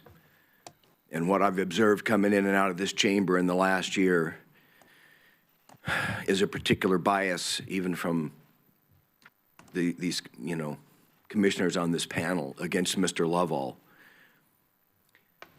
You know, I've never been a guest in Mr. Lovell's home. Do I know him? Is he my friend? Yes. I'm not here to cover his ass. I'm here asking for right, just, and fair. Isn't that what we all want? But even the 10-minute summary by the administrator sounded like a prosecutor's closing statement. I mean, this stuff, the due process has been turned upside down, and this shouldn't even be out in the public. My point today is that there needs to be some fairness, certainly in the workplace and city government. Much of the public has lost confidence at every level of government.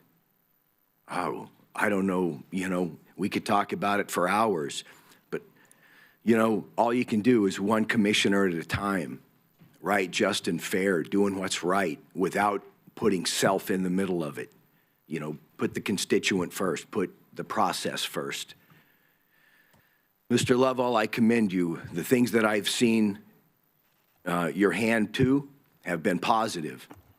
The accusation against you acquiring wealth from downtown Springfield. Last time I checked, this is a free market. We're a capitalist society. I hope you made money. But I know Springfield's better off for your efforts. And I know that you come into a hostile environment, a hot LZ in military terms. And I commend you for sticking it out and for having a voice. I respect Mr. Lovell. Thank you. Thank you, Mr. Matthews. Next and last is Julie Bivens, and then we will check online.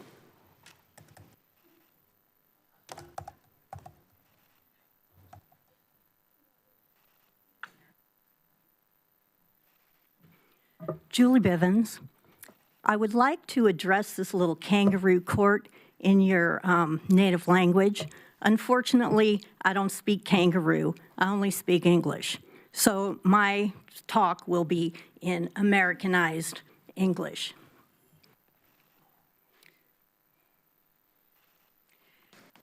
You're taking part in a witch hunt, a birthday card, seriously? Somebody gets brought up because they wrote blessings in a birthday card? You have to know how ridiculous this is. You can't even pretend that this is anything less than a witch hunt. And especially you, Commissioner Traeger, I've been sitting back there. You need to learn how to control your fucking face. Your eye rolls every time somebody doesn't come up here from your particular biases. Your eye rolls, your open mouth sighs are just wrong. And then your slow nod whenever there's someone up here proposing and going along with your witch hunt is unacceptable. At least pretend to be unbiased. At least pretend to be fair. So, employee evaluations. You are going to use a bad employee evaluation to hang someone? That's ridiculous. And to have these charges leaked, but only partially, and we aren't able to see, even he's not able to see, what the charges are against him. That's unacceptable. Our law and order society doesn't allow that. Our Constitution doesn't allow that.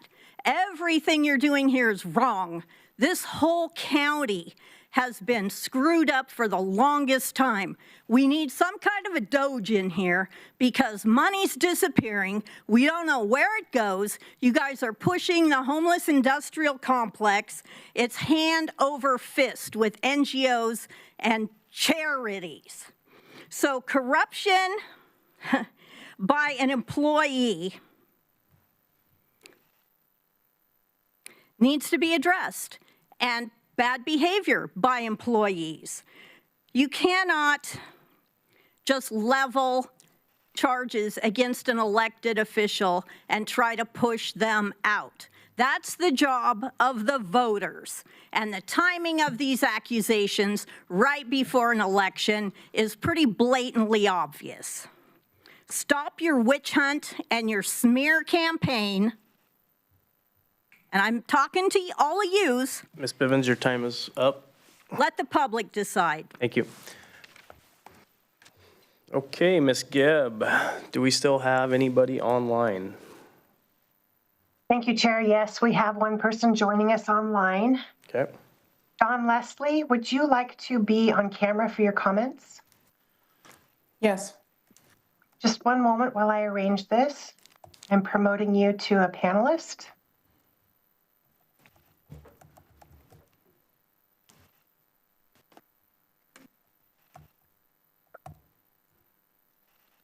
There we go. We can see you and we can hear you. You can begin when ready. Great. My name is Dawn Leslie. Good morning, Commissioners.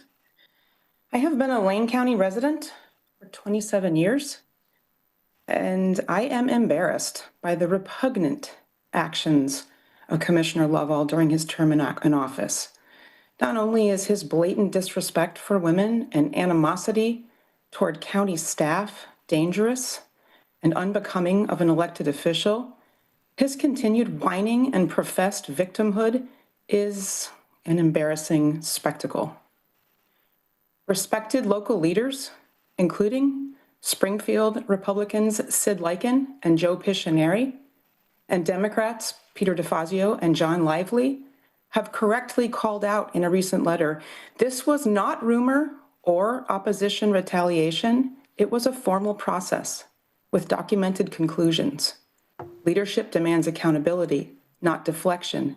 Dismissing the matter as political does not restore public confidence, and it does not undo the hundreds of thousands of dollars, taxpayer dollars already spent managing the fallout of his actions, unquote. And here we are, wasting more time and resources managing the fallout of his actions, not his speech, his actions. because of his continued refusal of accountability. As a recent letter to the editor from another community member correctly noted about this situation, quote, when a commissioner attacks for processing a grievance, a legally protected grievance, I'll add that, it threatens the workplace protections of every single public employee in Lane County, unquote. Does this body really want to threaten the workplace protections of every single public employee in Lane County? I hope not. As an elected board, you all represent me. In past years, I have not always agreed with all the actions of this board, but in a democracy, that is to be expected, and I'm comfortable with that. As a Lane County citizen, I ask that all of you respect the rights of Lane County workers to have a workplace free of harassment and retaliation, and I specifically ask Commissioner Lovell to stop the embarrassing spectacle of pretending to be a victim and take accountability and apologize for the very real damage he has caused, not by saying blessings in a card, but by threatening retaliation to employees. Those are my comments. Chair, that concludes our online queue. I'll return it to you. Okay. Chair, point of order. Hold on. So that will conclude our public comments. Next up is Commissioner Business, and that'll be 4A, a statement of unity. As some may recall, on February 18th, we had a vote here at the Board of County Commissioners for a letter of unity, and that is item 4A. Chair? Vice Chair Buck. If I may, I would like to move Order 26-03-03-01 in the matter of a statement of unity and support for those reporting discrimination and harassment. I would like to read out loud this particular board order, if there is a second. I'll second. We've had a motion moved by Vice Chair, seconded by Commissioner Trieger, to approve Order 26-03-03-01 in the matter of a statement of unity and support for those reporting discrimination and harassment. And discussion to the motion, Vice Chair? Great. I would like to read the motion. Whereas the Board of Commissioners is resolute in its dedication to fostering a safe and supportive workplace environment for all county staff members, volunteers, and community partners. And whereas the Lane County policy documented in Lane County Administrative Procedures Manual, Chapter 3, Section 7, provides rights and remedies for reporting, investigating, and resolving behavior prohibited by county policy, including harassment, sexual assault, discrimination, mobbing, and whistleblowing retaliation complaints. And whereas supervisors, managers, and human resource staff are required by law to respond to all complaints brought to their attention. And whereas all Lane County employees are advised to timely document any incidents involving harassment, discrimination, mobbing, or retaliation. And whereas Lane County policy prohibits retaliation in any form against any individual who, 1, files a complaint or reports harassment, discrimination, mobbing, or whistleblowing, or 2, testifies, assists, or participates in any manner in an investigation. And whereas a person who reports any such conduct has the right to be protected from retaliation. And whereas retaliation by an employee will result in disciplinary action up to and including termination of employment. And whereas the Lane County Board of Commissioners unequivocally supports protection of employees against retaliation, as well as all forms of discrimination, and emphasizes the need for all of us to stand together to show that all forms of discrimination have no place within our county government. Now, therefore, the Board of County Commissioners of Lane County orders as follows. 1, we strongly denounce any form of retaliation against those reporting discrimination and harassment. 2, we express our unwavering support of those who report incidents of discrimination, harassment, and/or retaliation pursuant to Lane County Administrative Procedures Manual, Chapter 3, Section 7. 3, we call upon all county elected officials and staff to adhere to county policy. 4, we continue the county's efforts to provide a safe and welcoming work environment for all county staff members, volunteers, and community partners. Any further discussion to the motion? Chair. Do you not have something? No, not this time. Commissioner Trigger. Thank you, Chair. Just to restate some of the comments, Lane County is a work site, and every employee here has a lawful right to worker protections on the job, protections that ensure they can show up to deliver the services we ask of them in a safe climate, one free from harassment, intimidation, and retaliation. No one is exempt from participating in the creation of these conditions for our workforce. No one. It is our responsibility to safeguard these rights, and I will do what I can to hold those who violate them accountable. This statement of unity, asked for by a majority of this board, is important for the health and safety of staff, for the morale and respect of this organization in the broader community, for the people who work here, and the constituents we all serve, and I fully support it. Thank you, Chair. Thank you. Any further discussion to the motion? Commissioner Farr. Thank you, Chair. I have a question regarding Chapter 3, Section 7 of the Lane Administrative Procedures Manual. Can anyone answer a question on that? And Council, I'll ask you this question, and I'll answer the question myself if you don't have an answer. The Administrative Procedures Manual governs the behavior of Lane County employees. That's correct, right? Yes, I'm very reluctant to, because as you know, I and my entire office are conflicted from handling this matter. So I would really defer to Jose Klein and Lori Cooper. If we were in a different context, I would be more than happy to answer, but the context here is now about this matter. Thank you so much. And Mr. Klein, the direction of my question is, do administrative procedures in the Administrative Procedures Manual apply to the sheriff, the DA, the assessor, and county commissioners? So,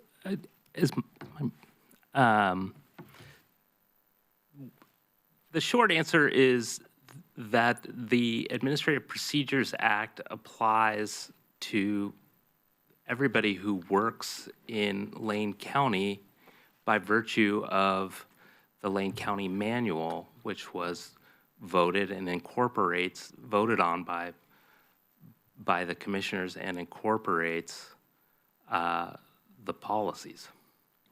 That's thank you. That's an illuminating answer, Mr. Jose. Thank you. And so my response to that is that I've studied the Administrative Procedures Manual, and by and large, the Administrative Procedures Manual reflects state laws, reflect other laws that are of higher governance than Lane County. And so by and large, we are subject to state laws, we're subject to federal laws, and they supersede any Lane County laws, generally speaking. So that answers my question regarding regarding the Administrative Procedures Manual. And Ms. Holmes, did you have a statement, something you'd like to say about that? Chair, Commissioners, no, I believe you got the appropriate response.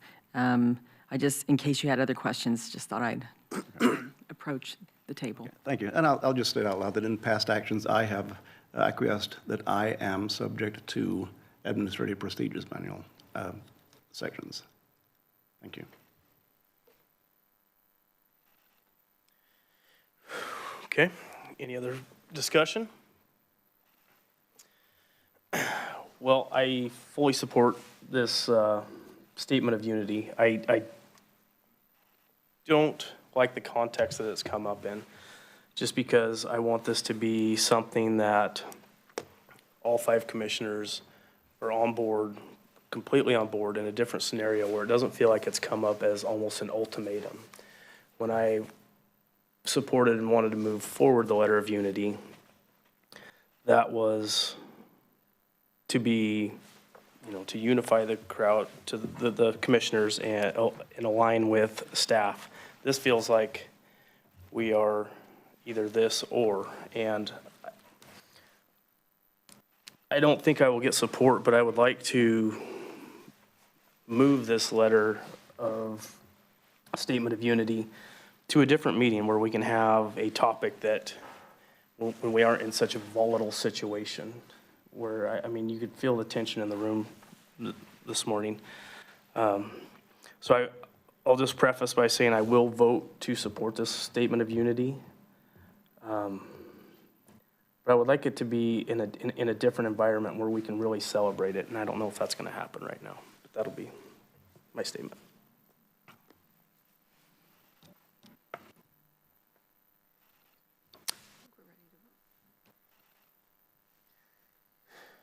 There's no further discussion.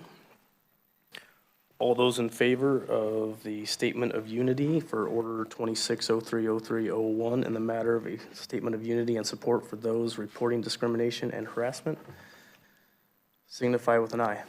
Aye. Aye. Those not in support, nay.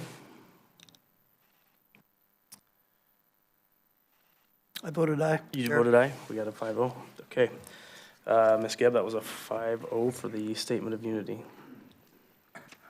Thank you, Chair. Okay, so next, you might as well stay seated there, Mr. Klein. Council Klein, sorry. Follow-up to board's request. This is let me pull it up. Once again, on February 18th, in addition to directing staff to prepare a statement of unity for those reporting discrimination and harassment for adoption, the board also approved a motion requesting Commissioner Lovell to issue an apology that acknowledges the harm to those affected and to acknowledge the sustained findings in the Mountain Lakes Employment Investigation Report. And this apology to be issued no later than March 3rd. Commissioner Lovell, would you like to proceed? Thank you, Chair. As I see that the county is represented by their counsel, and I believe Council Cooper is also online, I would too like to be fairly represented, and in due process, I would like to call my counsel, Jill Gibson, to be promoted from the online queue as a panelist so she can give a statement in response to the board's request on item 4B.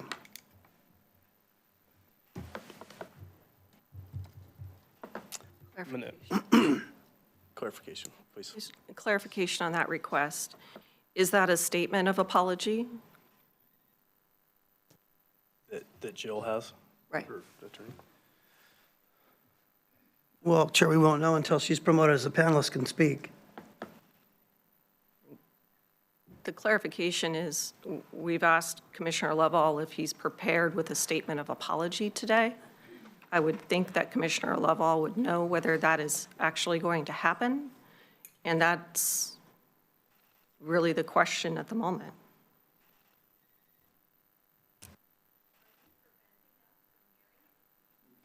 Please, crowd, please. We've been good so far. Let's continue strong. We are on item 4B. I'm going to look at you, Council Klein. This is a board decision. The board can decide who it wants to hear from. Well, I'll just state this. If you are looking for me to support a censure, I would love to hear from Commissioner Lovell's attorneys. There are 2 attorneys representing the county. and I would love to hear from you, Jill. If you could be presented as a speaker. Can we do that, Jessica? I haven't even checked. You need head nods. If this is board business, you need majority. So I think there's an opportunity for a little more discussion across the dais before the chair decides. Well, I believe the chair can decide. The chair does not have unilateral authority. This is the board's meeting, and the board makes the decisions, and the majority I support the carries. decision. Excuse me. May I continue with the floor, Chair? Thank you. My concern is that it has been made evident that this is a attorney representing Commissioner Lovell adversarial to the county. That is a very different position than attorneys that the county has engaged to represent the county. So it's not a comparable role from what I understand. And again, as Commissioner Buck has stated, and as we all, majority, agreed to, there was to be an opportunity for Commissioner Lovell to issue a statement of apology. If Commissioner Lovell is not prepared to present a statement of apology, then that is his decision, and we should move on accordingly, as has been discussed. There was never a conversation about an opportunity. This is not a court. This is not a procedure in a court with a represented party for Commissioner Lovell. So I would really prefer that we carry on with the procedures that we all agreed we would. Thank you. Commissioner Farr. Thank you, Chair. You know, I see it a little bit differently. I view whatever this may happen to be as a part of the response to the request that Commissioner Lovell provide a statement of apology. This is a response to that request, and I would like to hear it and put it in the record as his response to the majority of the board's request for a statement of apology. May I ask a procedural question of the attorneys? Please. Can you please clarify, Counsel Klein, there's been some confusion as to whether a name-clearing hearing has been offered and Commissioner Lovell has had his opportunity to present in a public session. Is that not what was conducted at the last meeting? Can you clarify that? Sure. Commissioner, on February 18th, the purpose of that hearing was because the county had received back information. The county received a complaint from staff about potential misconduct. The county has an obligation to investigate to determine what occurred.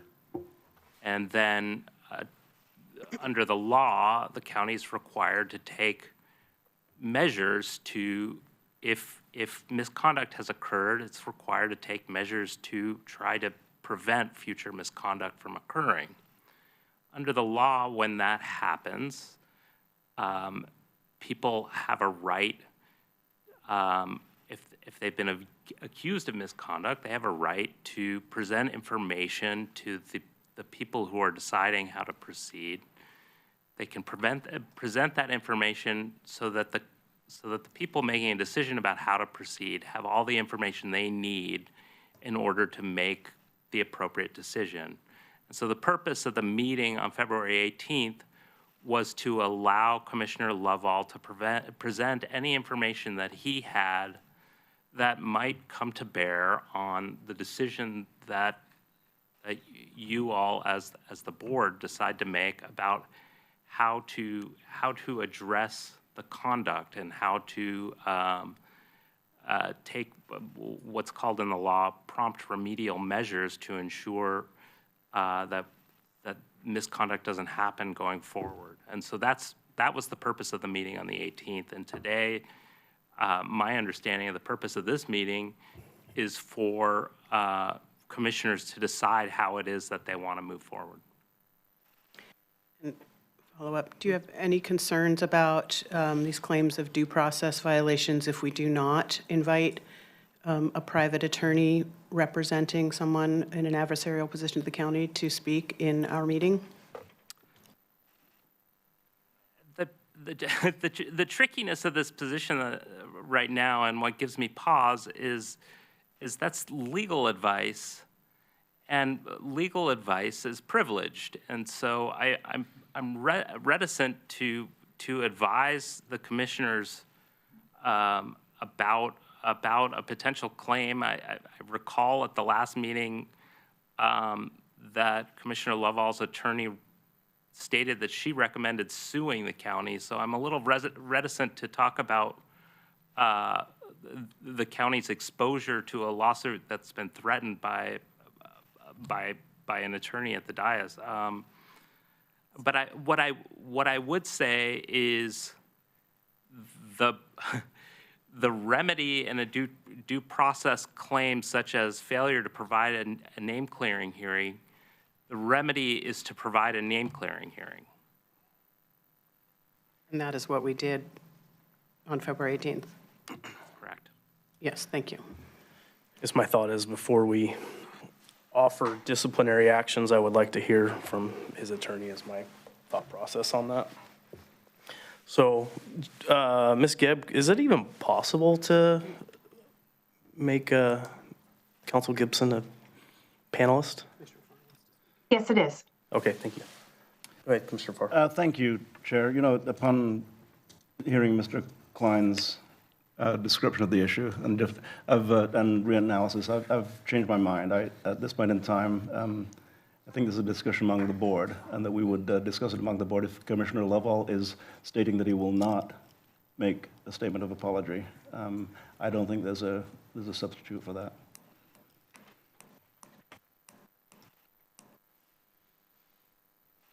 Okay. Any more discussion? Commissioner Buck? Thank you, Chair. I just want to, before I make a motion to the board, I just want to ask one last time if Commissioner Lovell has a statement of apology prepared.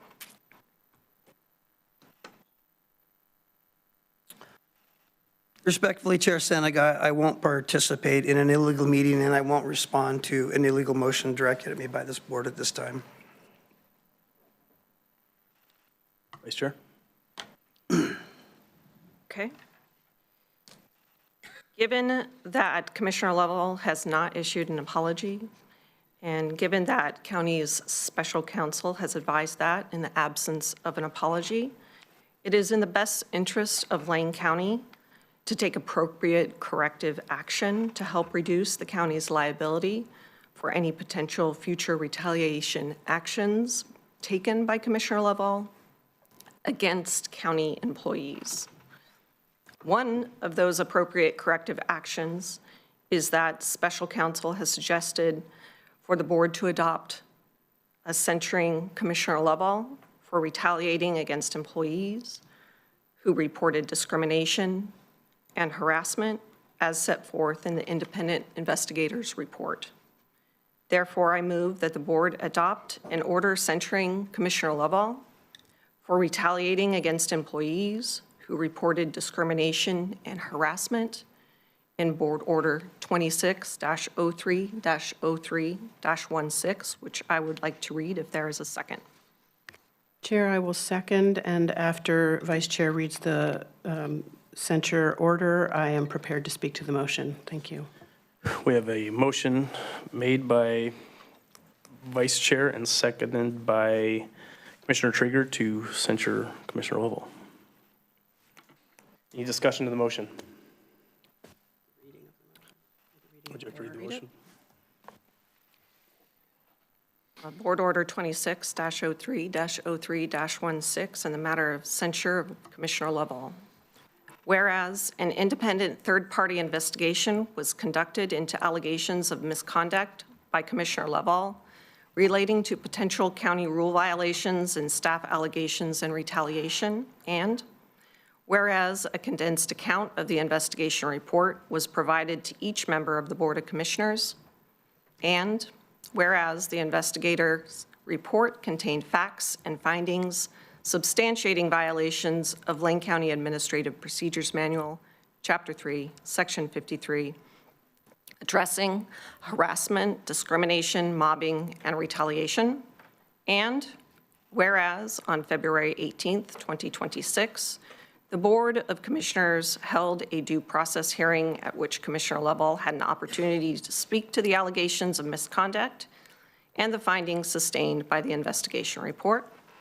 And whereas on February 18th, 2026, Commissioner Lovell requested through legal counsel that the meeting be an open session rather than an executive session under ORS 192.660, subsection 2, subsection B. And whereas on February 18th, 2026, the Board of Commissioners provided Commissioner Lovell and his legal counsel with the opportunity to argue, defend, and/or explain his conduct.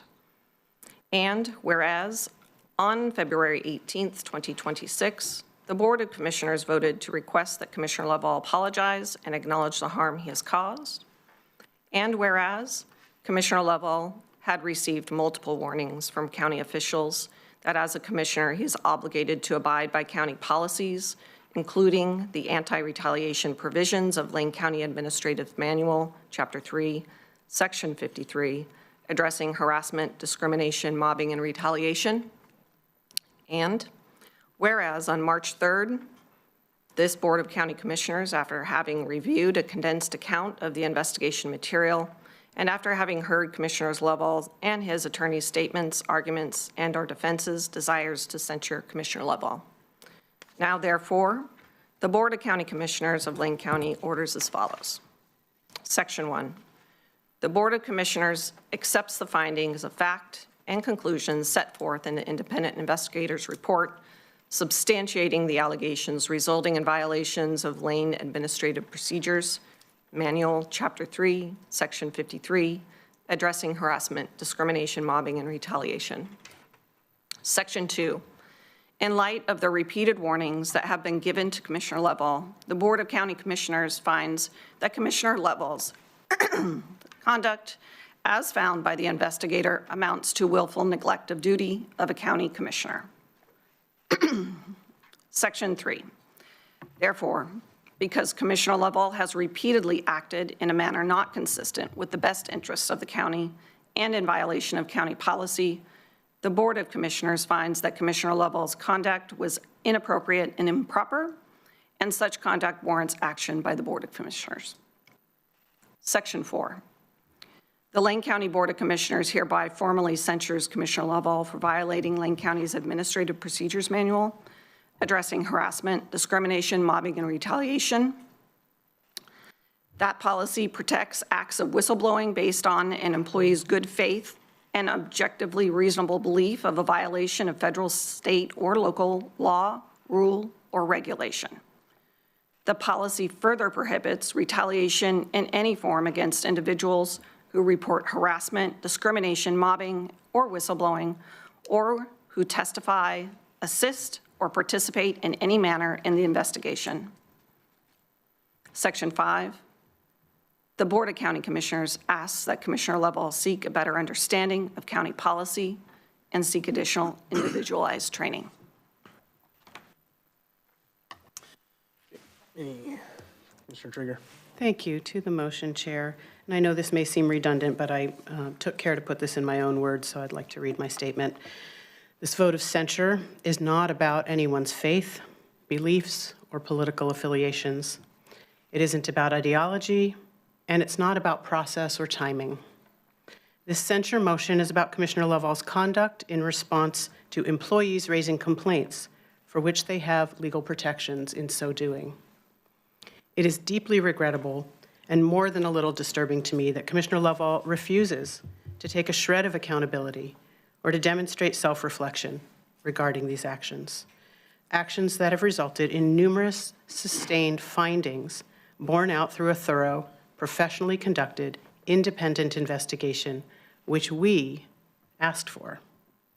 It is even more disappointing that he continues his campaign of ad hominem attacks and spreading of half-truths and alternative facts on social media as recently as this week.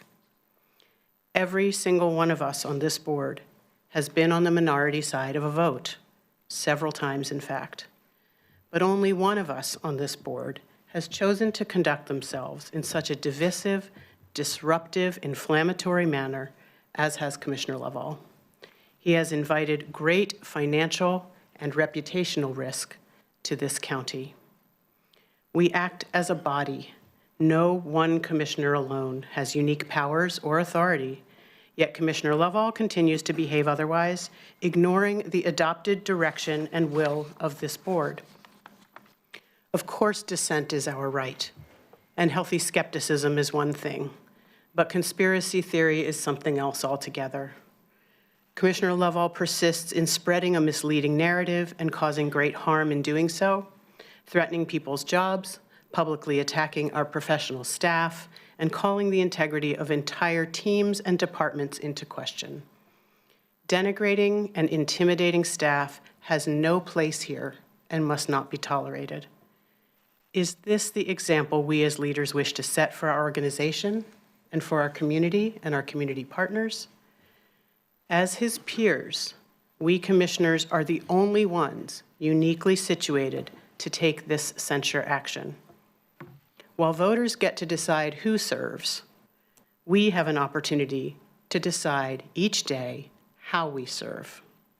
Today is a chance to hold one of our own accountable as peers to bare minimum standards of conduct. Please ask yourselves, colleagues, where is the line? Where is your line? From where I sit, I see that it has clearly been crossed. That has been substantiated with findings, and I will be supporting this motion to censure Commissioner Lovell. Thank you, Chair. Yes, thank you. Any further discussion of the motion?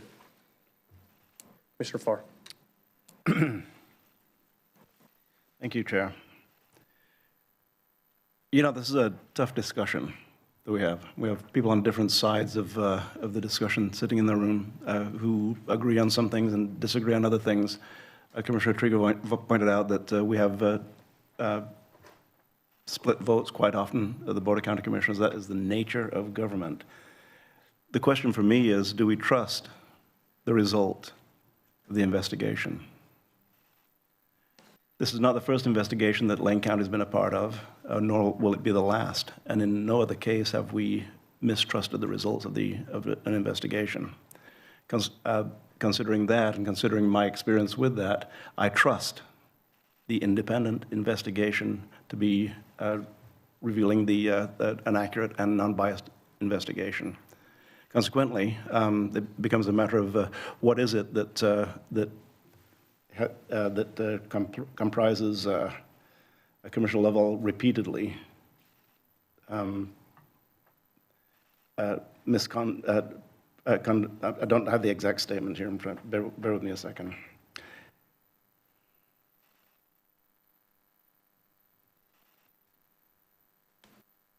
That Commissioner Lovell conduct amounts to willful neglect of duty as a county commissioner, and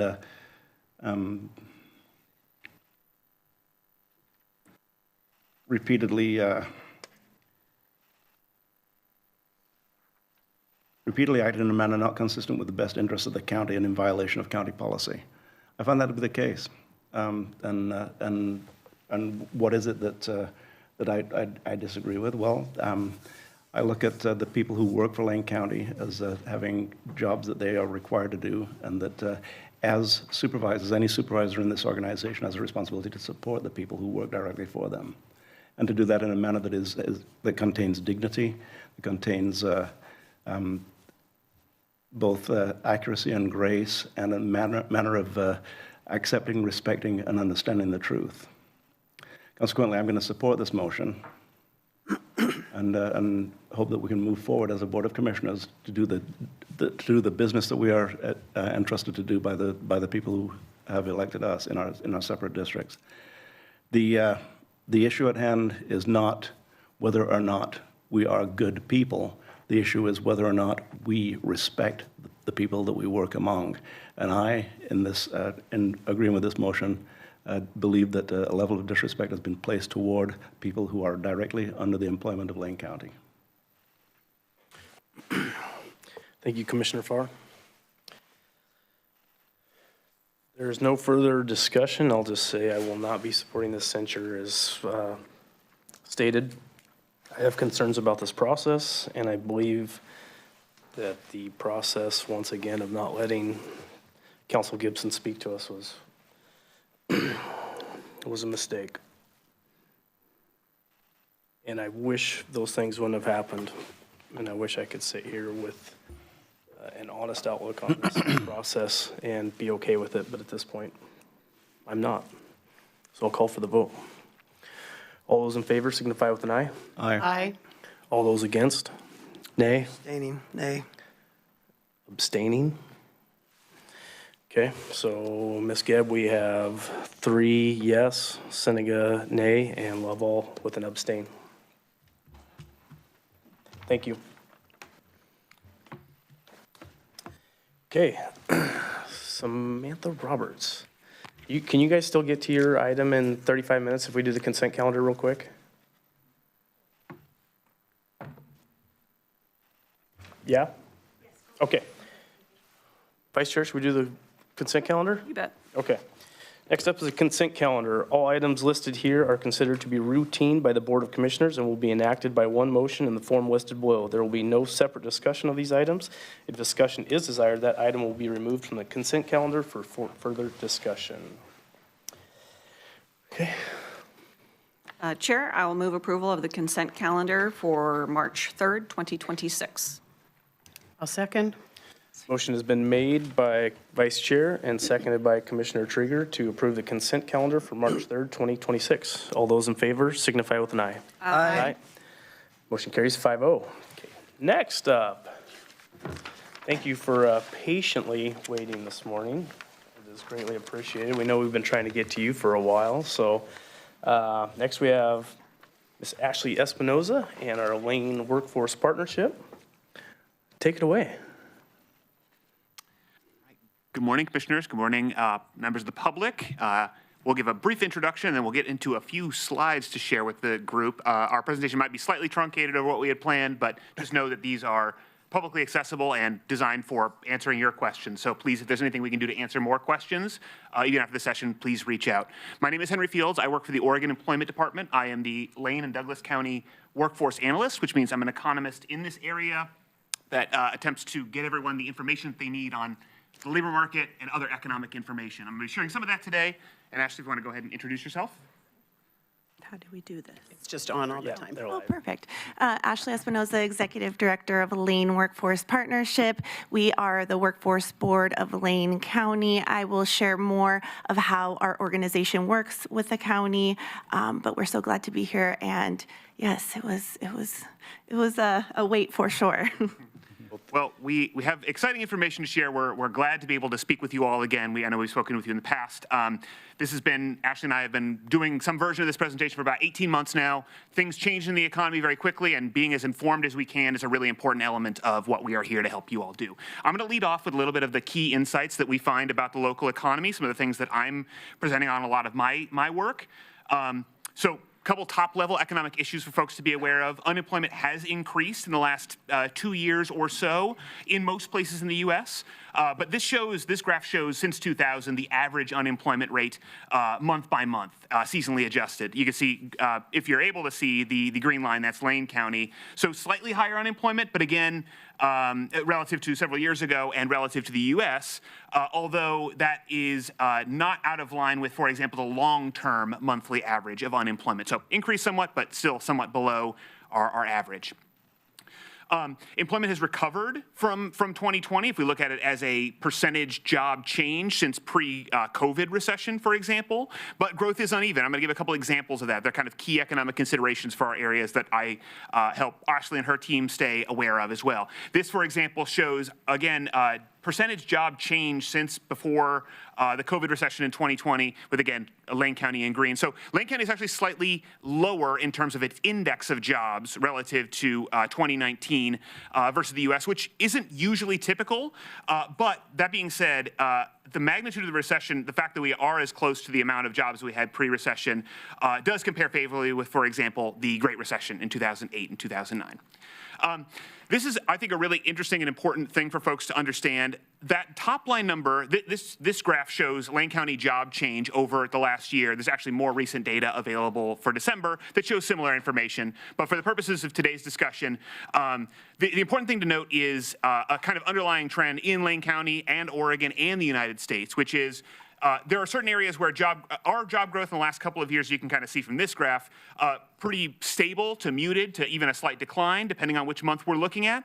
The real key underlying trend is in the area where jobs are growing, that is primarily led by that top line, private education and health services, which when you look at that, you should principally think healthcare. That's a lot of the job growth. So you can see in our area, there's actually relatively dispersed job growth and relatively dispersed job declines in certain industries.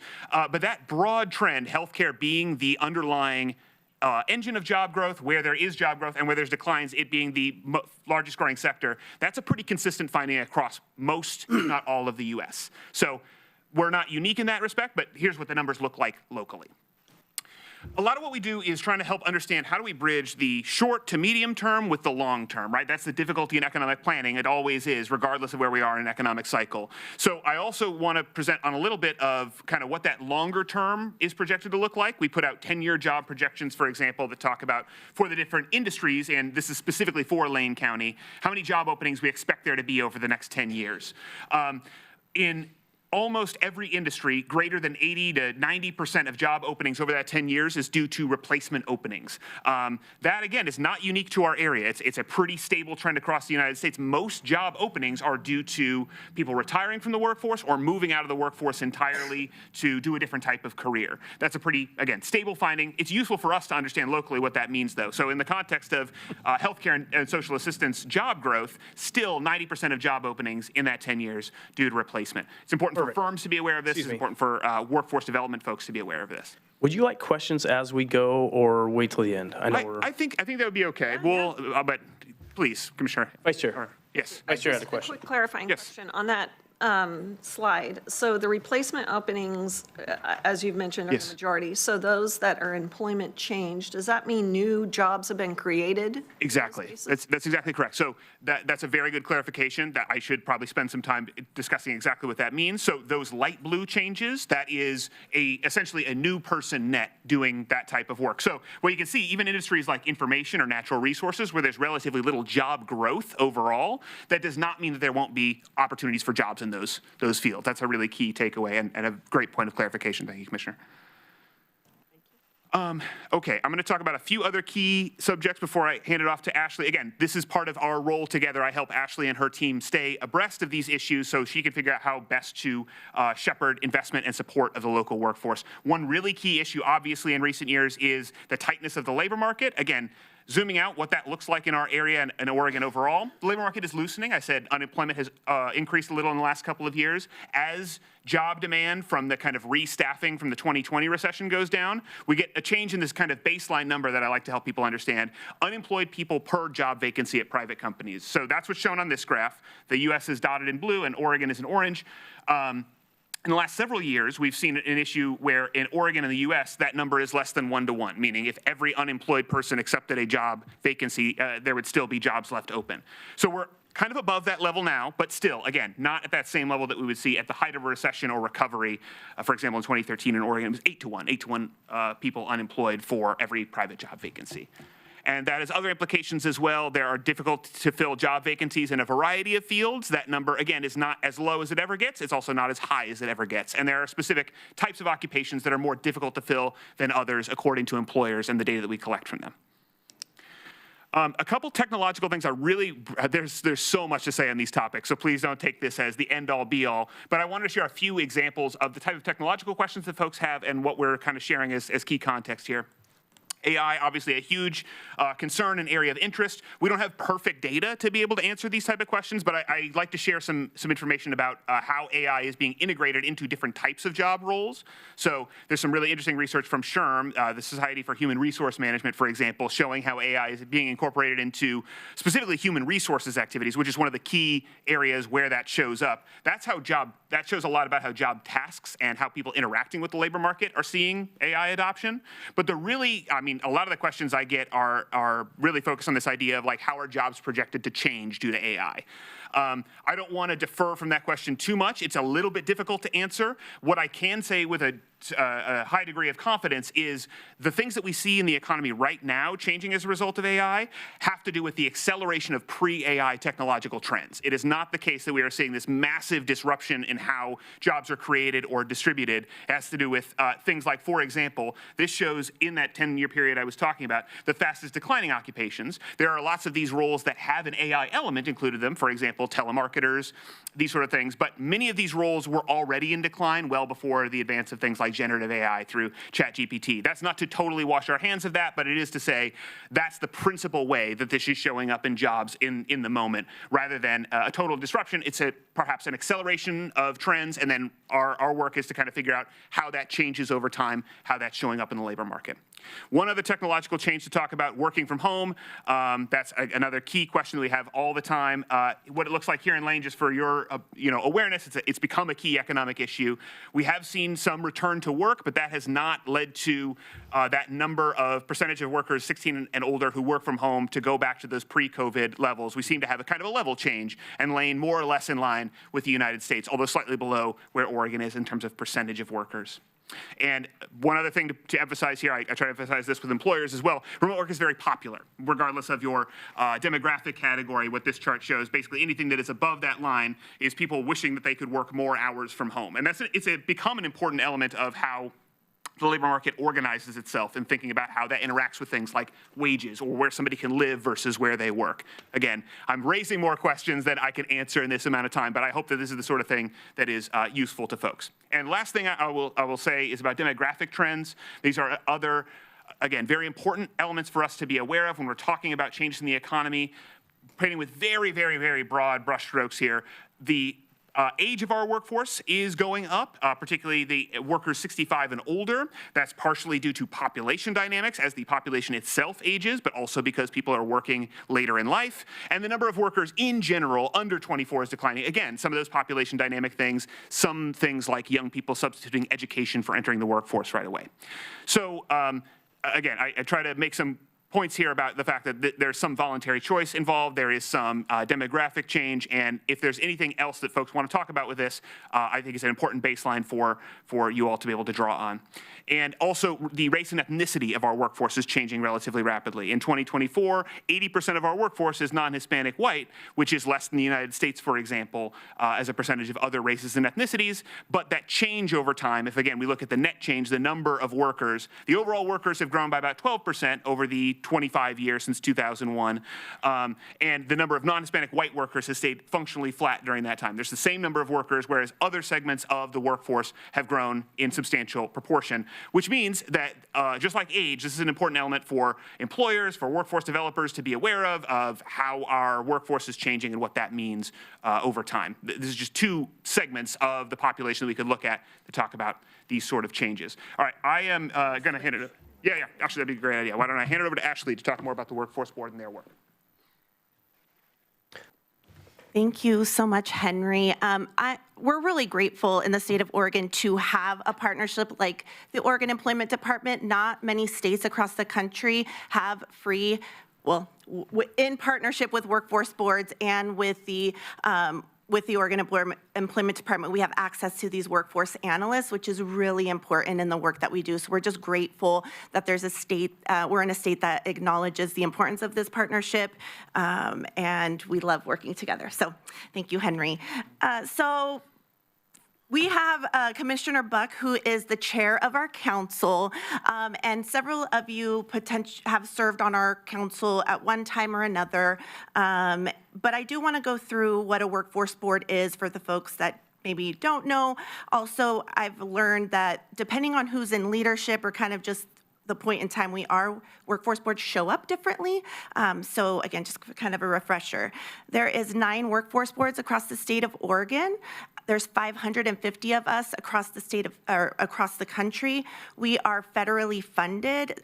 So if you think of the partners that we work with, like community colleges or Department of Human Services, they have really big budgets. We have a budget in Lane County of about $5 million. And so we're not a big entity. Those allocations come from the federal government around our unemployment numbers and several other factors that they look at to see how this funding comes into community. The mission of Lane Workforce Partnership is to meet the workforce needs of employers and individuals through partnerships and innovation. We do that through catalyzing, convening, analyzing, brokering, being a community voice, capacity building, and investing in programs. Really, the function of a workforce board is to support the operations of the funding that comes down and the desires of the community when there are strategies that are developed. So one of the main functions of a workforce board is to support the development of the local plan. That plan goes to the Department of Labor for the funding that we receive, but it also serves as a strategic plan for the community. And so the workforce board, with the support of the staff, goes around the community every 5 years to develop this local plan that then we work off of. We do a provider selection, so the funding that we receive from the federal government is to go to providers that work both with adults and youth, those with high barriers to employment. So thinking reentry from being justice involved, or potentially rural communities, veterans, folks that are, again, navigating different challenges to be able to get into high wage, high demand jobs. And then performance monitoring. So as we make those those selections of providers, we're constantly monitoring their performance. And then program oversight is where we really support and infusing the partnerships from across the county to make sure that our providers are delivering the services that our community needs. This is a bit of an interesting entity. We are a nonprofit, but we are set up through like a quasi-governmental entity. And so there is a three-way agreement for Lane Workforce Partnership to serve as the fiscal sponsor for the county. So that is the position of the council, which is where Commissioner Buck serves. We do have the Lane Workforce Partnership Board, which is a full board of 21 members. 51% is business, and so that is where we are able to get that business voice. And then we have our executive board that is of our officers of the full board, including the council. Just showing our team, we are a small but mighty team. We are a team of 7 with Lane Workforce Partnership. So again, we don't do direct service like many of our partners. We're really here to be a capacity builder, supporter, and to make sure that the information that Henry and his team are doing are definitely being considered and incorporated in the programs that are delivered. This is the partnership of the Workforce Opportunity Act partnership. So when you think about who is part of Workforce Oregon Lane, this is our partnership. There is a brick and mortar building of American One-Stop Center that is on Oakmont, right there where people think it's the unemployment office, but it's actually not. It's an American One-Stop Center. But that's where you would find all of these different partners that are working to support folks into getting into good paying jobs. The people that we support are adults, as I mentioned earlier, dislocated worker, out-of-school youths. Workforce boards are required to work with 75% of out-of-school youth and 25% of in-school youth, and that's when you think of career technical education and the work that we're doing through K through 12. I just wanted to talk system impact because we are in a personal income tax state. So every dollar that's invested in workforce development is a return of $4.84. More than 13,000 people went through those doors at the WorkSource Center last year.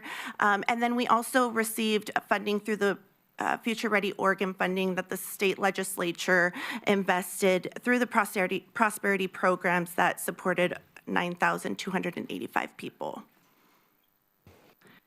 So the strategic plan really is around system awareness. We hear all the time that we're one of the best kept secrets, and so it's wonderful to be able to really center system awareness, transparent accountability. We're working hard to change our reporting and we have a newsletter, and we have just a lot of different things that we're trying to show how we're working with our partners and with the investments that are coming to our community, strategic collaboration, and equitable prosperity. We develop a state of a workforce in partnership with the Oregon Employment Department every 2 years, and this is part of our roadshow. We just didn't get to you all, so it's been a while, but Henry and I have been doing this roadshow since this was published, and we've been through to Rotaries and throughout the county to share this information. And so if folks want to download their own copy, it's in English and Spanish, and you can find it on our website. I do want to highlight sector strategies. Sector strategies is a huge part of the work of a workforce board that is part of the Workforce Innovation Opportunity Act. Essentially, it's centering business priority industries in a region to be able to support hiring those folks that we're saying that we're looking to get into these careers. And so in Lane County, we have 10 sector partnerships. I will not list them all out, but we did start with construction and technology, and we have childcare to creative sector. So lots of different sectors that we're partnering with again, not just the business owners, but also the partners that also have common interest in those sectors. We've developed also profiles for each of these sectors. So if you go onto our website, you'll be able to see these really beautiful profiles. We've also taken them to schools and to other spaces. And so that's really where an area that a workforce board can come in, is that this information was not that pretty when it came out. And so we tried to create information that is digestible and that people want to read and want to look at. So I'm really proud of our team for the assets that they are creating for us. This is essentially what a sector partnership looks like. So you would put essentially the business is in the middle, and then you wrap around partners around the business table. And then if you see that triangle there, that's the convener role. I just wanted to show you all with the tech sector, when we started that in 2014, that's when that funding came through the federal government. You can see the growth of the tech sector when that intentional partnership came together to do collective impact around the technology sector. So you could see straight up with that intention how much growth we had. Do I just time check? I don't know. I feel like I've been talking a lot. I don't want, and I want to be respectful. You're okay. Okay. Doing okay. great. We have one. Sorry, I just don't know. With all that said, so essentially just trying to say, like, this is our structure. This is how we come together. What we're really looking at as a workforce board is creating information around things that maybe we know to be important in recruiting and retaining a healthy workforce, but it's not always talked about. And so we're working really closely with our partners around quality job principles, so fair wages, benefits, and clear advancement pathways. Employability skills, so thinking about those soft skills, so communication, collaboration, social diversity, all of those really, those essential skills that are really important for our workforce. But what we're hearing is that employers are not finding that within the workforce that they're seeing. And so how do we as a system create opportunities to continue allowing folks to practice those skills and to be able to be a benefit to businesses in that way? The ALICE household, so ALICE is asset limited income constrained, and that is through the United Way does these reports. So essentially, it's the working poor, and so we are really wanting to partner with the United Way and with our partners across the county to really analyze the ALICE households and figure out how we can work together in creating more opportunity for those folks. And then we, of course, do our priority sector and sector partnerships. Barriers that are limiting the impact if unaddressed is eligibility and system coordination. The more we're digging into aligning systems, the more we're realizing how unconnected and broken many of our systems are. And just speaking, just our technology doesn't talk to one another. So a lot of times when we're trying to have clean data or have clean referrals between one another, it's in a really antiquated way. And so it's still mostly like who knows who and a lot of human error. The health and well-being of our workforce, we have a lot of blue-collar jobs in this region. And so unless we are really serious about taking care of our health, of our workforce, we will not be able to be successful as a community, especially if you're thinking about advanced manufacturing, truck driving, all of those occupations that really are hard on people's bodies and hard on their lives. And so how is the system, how are we all helping create that support? Ethical and social responsibility, and then program implementation and sustainability. So the pockets of opportunity that the Workforce Board has been focusing on the last 18 months is reentry population. We actually just got some numbers back that the program that was deployed through the Department of Labor and Oregon Workforce Partnership, the folks have a 1% recidivism rate right now. So it was set to be at 15%. The state is at 30%, and this is at 1% for the folks that are participating. Youth and emerging talent, so we're working closely with Looking Glass and Connected Lane County and Lane Education Service District. Multi-generational workforce, we know that there's 5 generations in the workforce, so looking at how do we, again, how do we help employers navigate that so that they can recruit and retain a skilled workforce? And then untapped communities like trailing talent, disability community, and working parents. How do we support these untapped communities to support employers and to support these folks' family goals? Breakthrough programs that we're really excited for is Constructing a Brighter Future, which you all maybe have heard of, those tiny homes that are going to Everyone Village.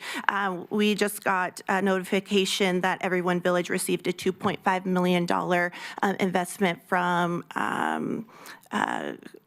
Senator Merkley, and we've just been building tiny homes, and the students are loving it, and the CTE teachers are loving it, and so this is a great program that shows that that cross-partner collaboration. Expungement clinics, there has been over 600 Lane County residents that have received expungement support. The reentry program that I shared with you about, of course, all of our youth work, and then research and collaboration with our partners. Awards, I just wanted to share with you all, we have been receiving so many awards, national and local, around all of the different programs that we, with Constructing a Brighter Future to Connect Lane County, and an Employer of the Year. So all of these great highlights just to show that the work that we're doing is getting noticed. And that's it. So we have a few minutes if there's any questions, but again, these slides are available, and please do reach out to either of us at any time if there are other issues you'd like to discuss. Commissioner Farr. I'm going to be extremely brief. We had hardly even close to enough time for you to make this presentation, and for anybody watching, the slide deck's available through our website.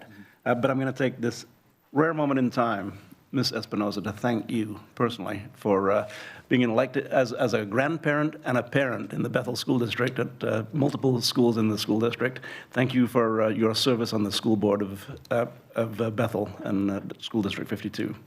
You had a late one last Wednesday, didn't you? Yes, sir. Yeah, it was almost tomorrow before you got out of that one. So. We also learned, though, that Bethel highest graduation rate in the region. So absolutely, I tout that as well. I did want to mention just one thing, and there's one slide that lists the wage earnings, average wage earnings per sector, and four stand out to me: tech at 106,000, bioscience at 88,000, healthcare at 75,000, and wood products at 71,000. Makes a lot of sense that we'd encourage job growth in those 4 areas in particular, in any area, but in the areas that give us the highest return on the investment as far as wages are concerned. Thank you for your work together. This is a wonderful presentation. I think we'll use this presentation for a long time to come. Thank you. Thank you. Mr. Trigger. Thank you, Chair. Well, I also want to offer great appreciation. Thank you, Henry. It's great to meet you and see the presentation. But to Ashley Espinoza in the director position of this really impactful organization, thank you for your grace and your patience with us and our meeting time management this morning. I'm glad you were able to stick around and give the presentation. It was a good one. I agree. Much more time would be lovely to dig in. So I will also be brief. Commissioner Farr actually mentioned one of the things I wanted to look at again, which is the wages, employment and wages by sector. And he named several, but what he didn't name is the lowest one, childcare, coming in at $31,599 average wage. When in fact, as everyone here hears me say all the time, childcare is the work that makes all other work possible. So if you have anything that you can briefly share about what we're doing in the childcare sector to bolster that sector and to bring those wages up, as well as the working conditions and the ability for people to access that foundational service to perform every other job that's on this chart.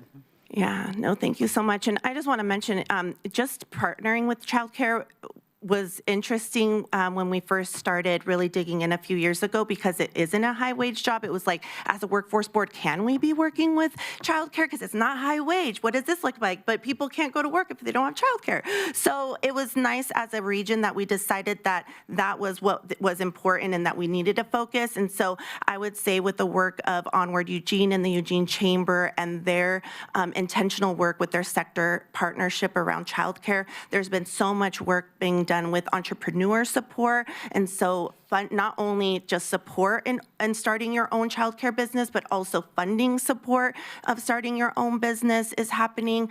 We also know that although it is low wages, there are programs that are being developed to support it being entry into not just childcare, but early education and other fields of care and healthcare and education. So a lot of these sectors, when they're on the lower wage, they really serve actually as low barrier employment opportunities for folks that maybe don't have enough skill, or maybe they are transitioning, or whatever that looks like. So similarly with childcare, although very low wages, and until we can figure out, the magic bullet with that, we are really looking at those career pathways both through entrepreneurship and then what's next. What are those career pathways? Thank you very much. Yeah. Vice Chair. Thank you. Thank you, Ms. Espinoza. It's a joy to be on your board. I was really intrigued by the slide on artificial intelligence and its impact in the workforce on hiring and jobs. We don't have a lot of time to go into it today, but I would love to be able to follow up and have a deeper discussion on what AI, is doing in the workforce. At first glance with these numbers, in the recruiting, interviewing, and hiring HR kind of realm. Right. Yeah, the first thing that came to my mind is, oh my gosh, is AI the one that's hiring everybody now? Is it not real people anymore that are actually looking at resumes and doing interviews and doing the hard research that you need to do in order to hire the right people for the right job? And that's a little scary to think about. I know that AI is becoming part of our everyday world these days, but at the same time, it's really important to talk about how is it impacting our workforce? Are we not seeing people employed in certain positions anymore? What is that doing to potential employees where they thought certain jobs might be things that they could apply for, and those evaporating because AI is now doing the majority of the work? Those are the kind of discussions I would love to get into at a later time. So thank you for bringing up the slide, and if you have any insight, that would be great. Yeah, again, they should probably get the timer going for making sure I don't speak too long on this. But really briefly, I think what you're identifying here, what I try to help people understand is there's kind of three main threads that we need to have some ability to answer, and there's complicated narratives on each of them. There is the question of how jobs are currently changing and what is not being hired for that maybe was before. That's a little bit represented on this slide, or at least that's one part of the discussion. There is the currently existing workforce and how skills demanded are changed. So for example, my role changes as things like computer-assisted writing becomes more widespread throughout the economy. And then there's the question that you raised of how it's being incorporated into the process of engaging in the labor market, the HR processes. And that is another totally separate element that we hear about all the time from both the business and job seeker perspective. So I will introduce those concepts without answering any of them because there's just too much to say on it. But those are, I think, the big three things that people are interested and curious about, and there is a lot more to say about it if we do want to engage on some of those topics. It's a presentation I'm giving next week to some Lane County staff, in fact, to try to get an understanding of how those issues interact with things like entry-level job training, which is a hugely complex question, but very interesting and vital for our time. So. Any further discussion? Can I ask a quick question? Yeah, of course. My trade, I'm a retailer. I don't see it anyplace on your list. Where do retailers fall? Retail is its own industry sector. One interesting point to bring up about that big, colorful chart that shows all the different industries, right? Sometimes the way government data is structured is these very rigid buckets of things like retail information. But the way that it actually comes out in the world, it matters more who your suppliers are, what sort of local expertise you require. So short answer is retail has its own set of data that we could share about this when it comes to top level perspective. Good. We're a class of our own. Thank you. Yeah, exactly. Okay, well, if that's it, I'll just say thank you for your school board service. I was talking with Commissioner Farr, letting him know that our superintendent was retiring, and he let me know who was not on the recruitment list, so. Ooh, sir. So thank you very much. Appreciate your presentation. Thank you. Hey, to the board, we've got Miss Inga Wood sitting out there who has been ever so patient, and I was wondering if you guys might mind running a couple minutes into lunch and approving or working on an agreement. If Inga's buying lunch. I don't know. Not necessary. It's So Okay, let's. You're saying do item 6A and then take a lunch recess, or are we still going to do executive sessions this morning? I mean, I'm fully So- supportive of having Inga. I just want to know what the, Well, I'll give you a quick rundown. So we can do 6A right now. We'll come back at 1:30 for the time certain public hearing. And then the joint meeting of health, go to the BCC conference room after that for the first executive session. And then back to public session for a real estate purchase. And then back to executive session after that. thanks. So we're just moving 8 and 9 into the afternoon, basically. Correct. Thank you. In a deliberate order, though. Yep, sure. Perfect. Thank you. Ms. Wood? Thank you. Yes.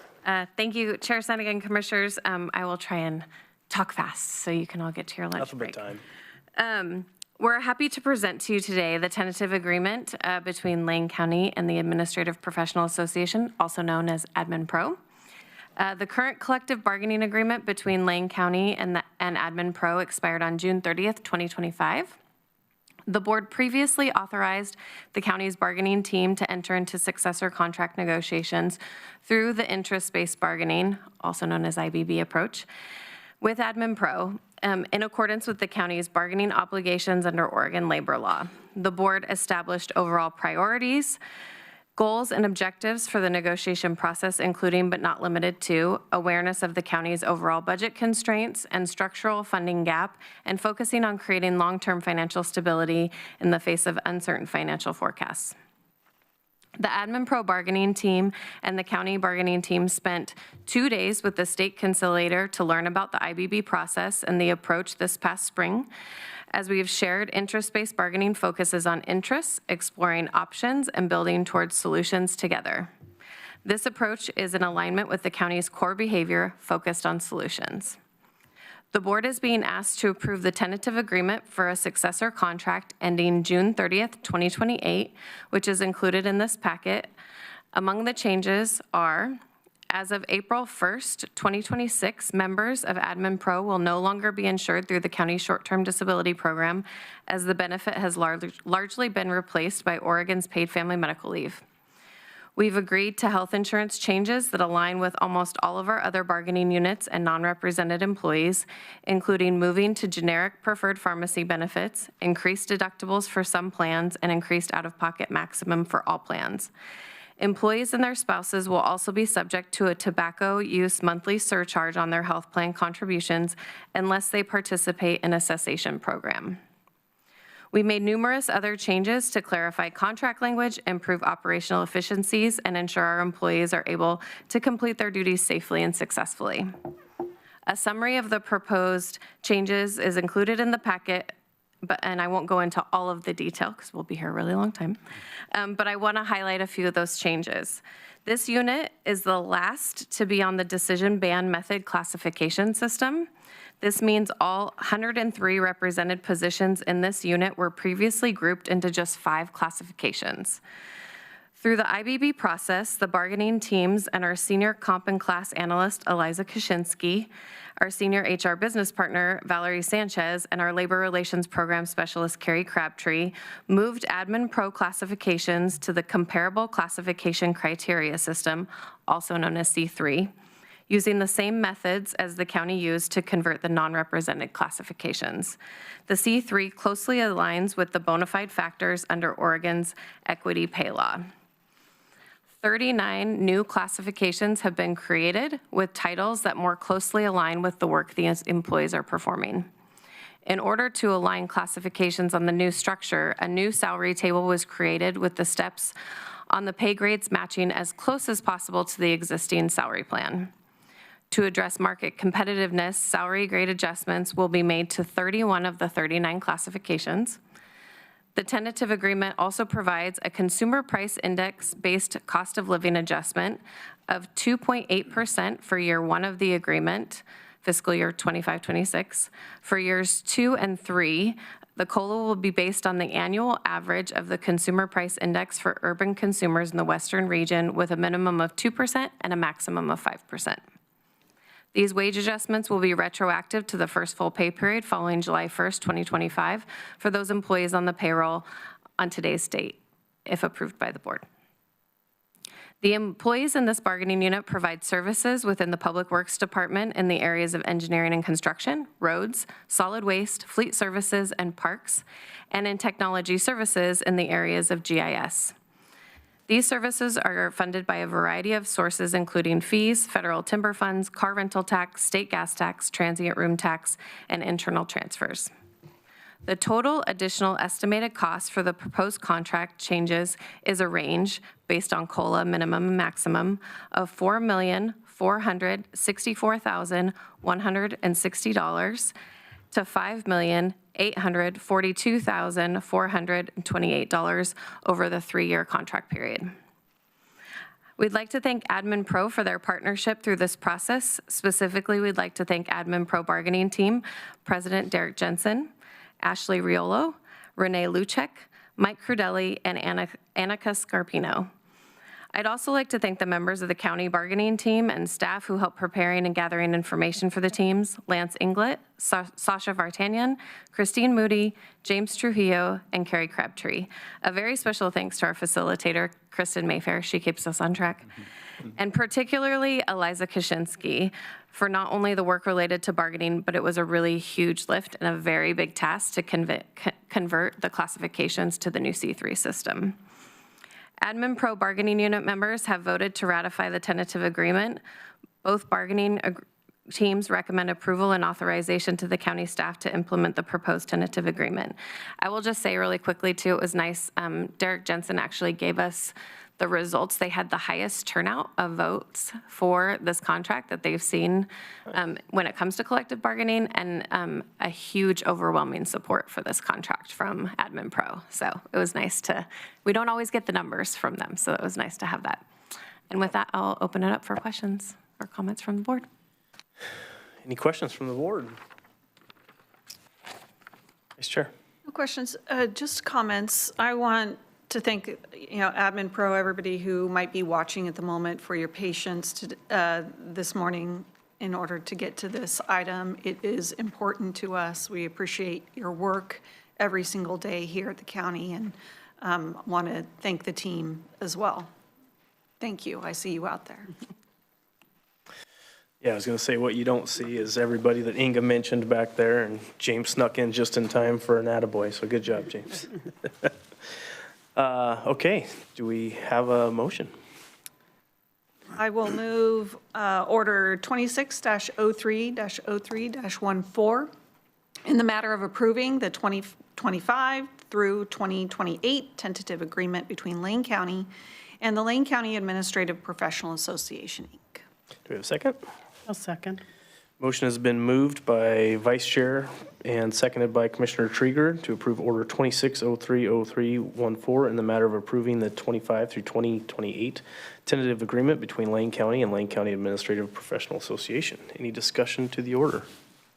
Mr. Trigger. Thank you, Chair. I just want to appreciate the members for taking the leap and participating in IBB. Hopefully, it's the beginning of a trend. It seems like maybe it is, but the success and the fact that you had the greatest turnout from the unit using that process speaks really well for the future of bargaining at Lane County. So thank you, and thank you. I always feel like it's like you gesture to the orchestra at the end of a show for a curtain call to the folks in the orchestra pit. And Kristen was bopping in and out, but I don't see her now. But thank you and congratulations. This is a really great bargaining win for the county and for the workers here. Thank you. Okay. Well, if that's all the discussion, thanks, everybody. It's greatly appreciated. We'll call for a vote. All those in favor signify with an aye. Aye. Motion carries 5-0. Thank you very much, Inga. Appreciate your patience. Thank you so much. Thanks, everybody, for letting her sneak that in. Okay, we will recess right now, and we will be back in Harris Hall for a time certain 1:30. And then we'll have a joint meeting of health and some executive sessions, and we'll get through it. Thanks, everybody.